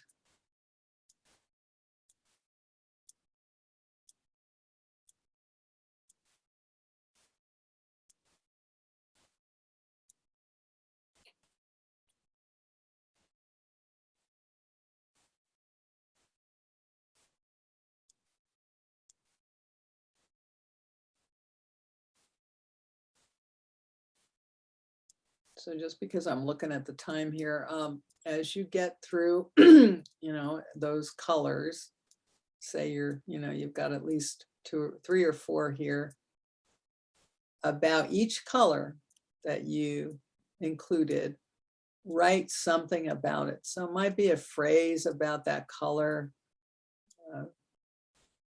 You know, can be anything that comes to mind. Maybe there was a particular memory that came up with that color, but maybe it's just, I always feel calm with this color, or this one makes me feel really happy. So each one of those colors, try to write something down.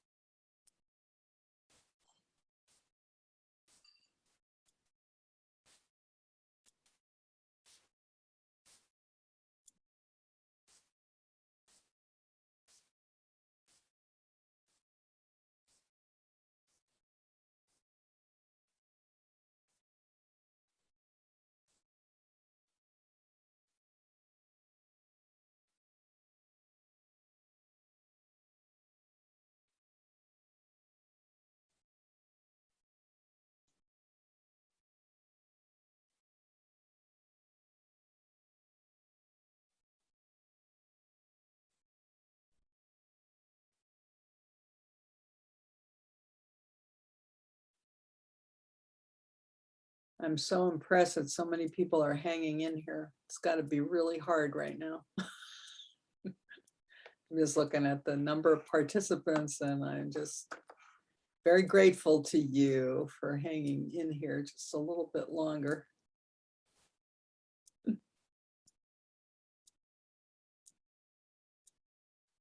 So this is just an invitation because I'll just have to, use this more as less of a taking time to do this, because usually in the group, we'd probably take about 15 minutes to do kind of the colors and some writing. And this invitation here to take one of these body outlines, if you choose, to use those colors to put them, think about, or sense. When I think about that color, where do I feel that? Do I feel it in my head? Do I feel it all over my body? Do I just feel it in my hands? And I always say, it's not just about inside the body. You might feel it outside. It might feel like it's something that's on the outside of this outline. So see if you can take a few of those colors and see where you sense them that way. Maybe you sense them in the center of your body for some reason, and another color you sense somewhere else. And another one may be above you for some reason. Who knows? Just, it's all the way you perceive it.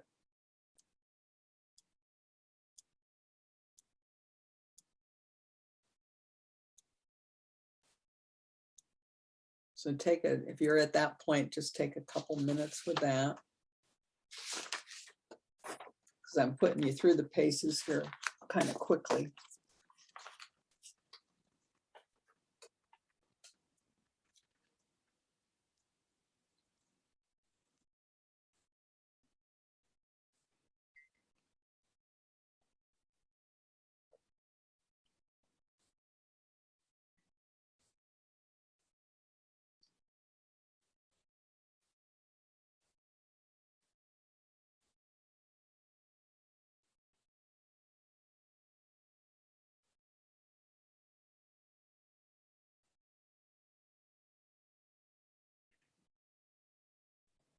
So the reason I say optional with the body outline, for some people working with that body outline is a little too overwhelming.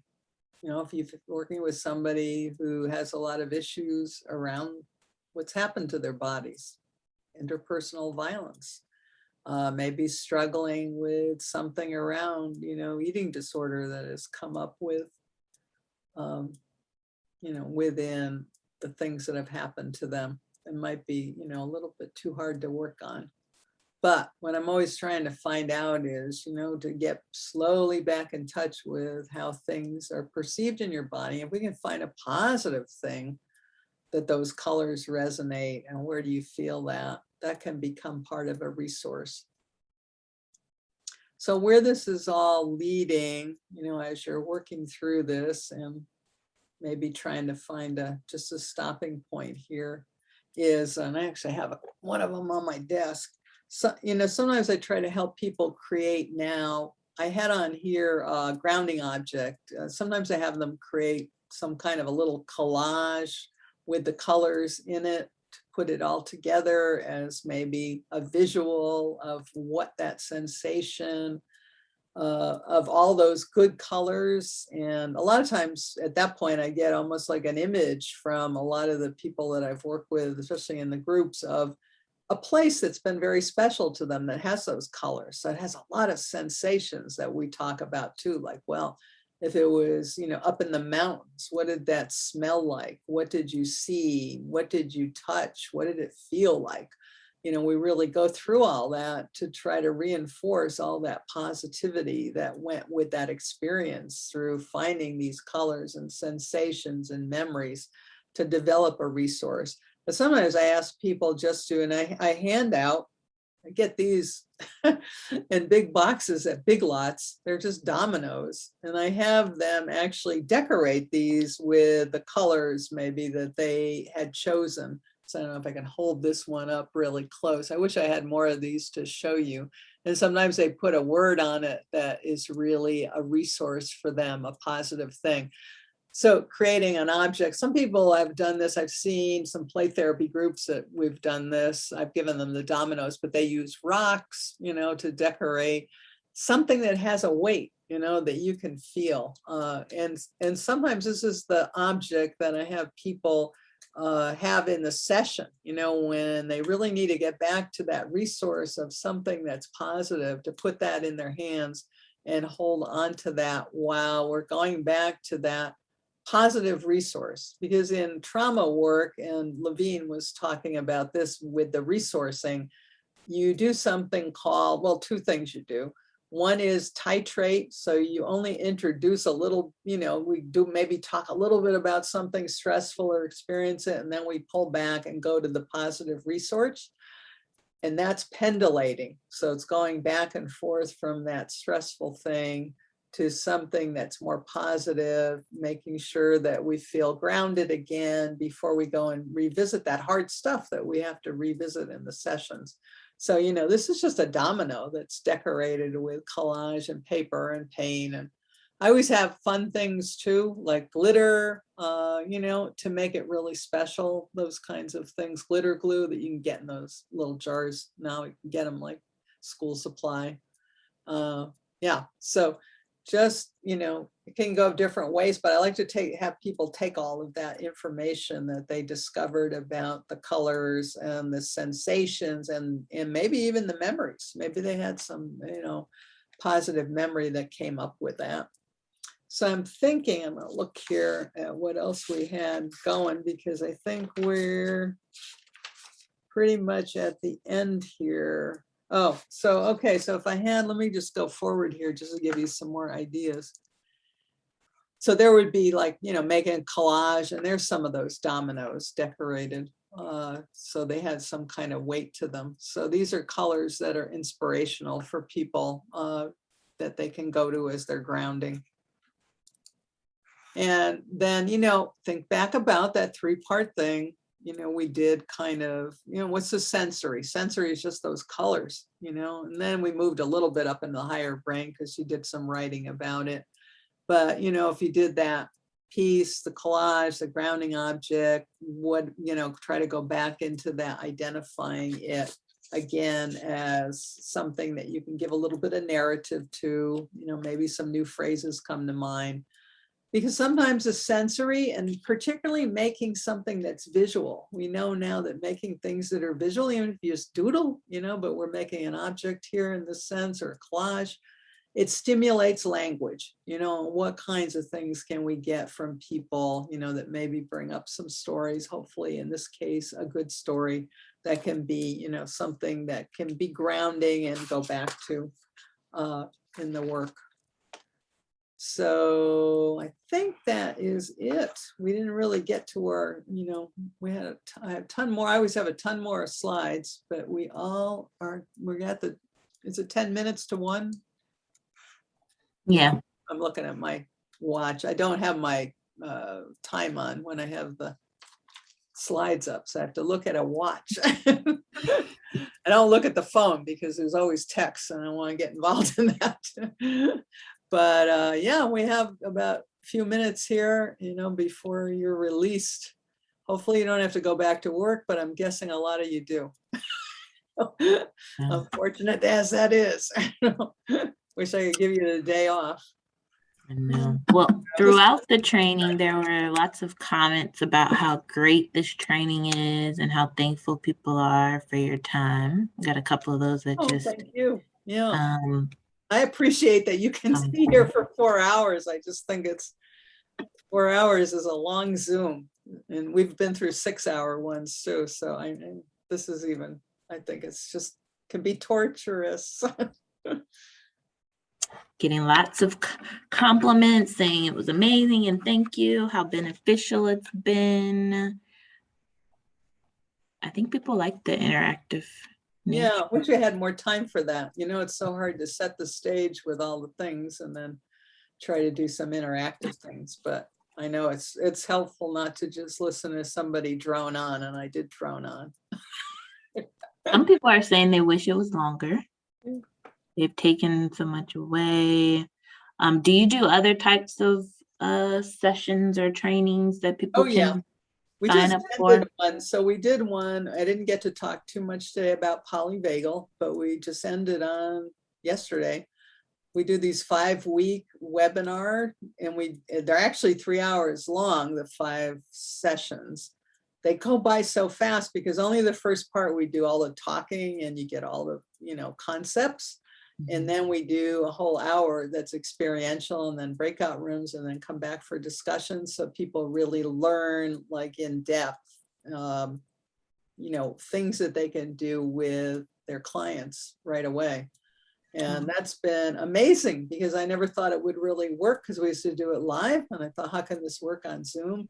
But for a lot of people, it's been a lifeline, because then they get together with other clinicians, and, in the breakouts, they really do a lot of talking about how they'd apply things. So we did a whole thing with the polyvagal stuff that Stephen Porges, and there's a great book by Deb Dana on polyvagal exercises, but making them really expressive and different things that you can do with that. So we don't start up again until November, but we do a class on bilateral, so using both sides of the body and the sensory integration based on a lot of what we know now with EMDR, but making it very expressive. And I'm going to use that creative word, because people come away with that. They feel like it's very creative, feels like really something where they feel like, wow, I feel like I really, did something. And it's easy stuff to do with people. It's not that hard. People really like it. And we bring in things like equine therapy, even though you were doing it online, but describing, what, having a therapy dog does for sessions, those kinds. So all that kind of thing, we didn't even get into that, of course, but I think that's all part of this expressive work. And boy, sometimes a lot of the people we see, we can be really good therapists, but they need co-regulation from something else that is a feeling being, and often an animal is the way that they come into it with you. So I know some of you may have therapy dogs or have been involved in equine therapy with horses, and that stuff is amazing too for this work. Yeah. I just put Dr. Malchiodi's website in the chat, because some people were asking for your information and how to find any trainings. So you guys can really Google her. You love what you find. Also, unfortunately, you can find me all over Google. It's kind of scary. It is, but so many of your amazing books and works are there. But also, if you just want to go to her website, it's pretty condensed there too. You can look up her publications. You can look up the trainings.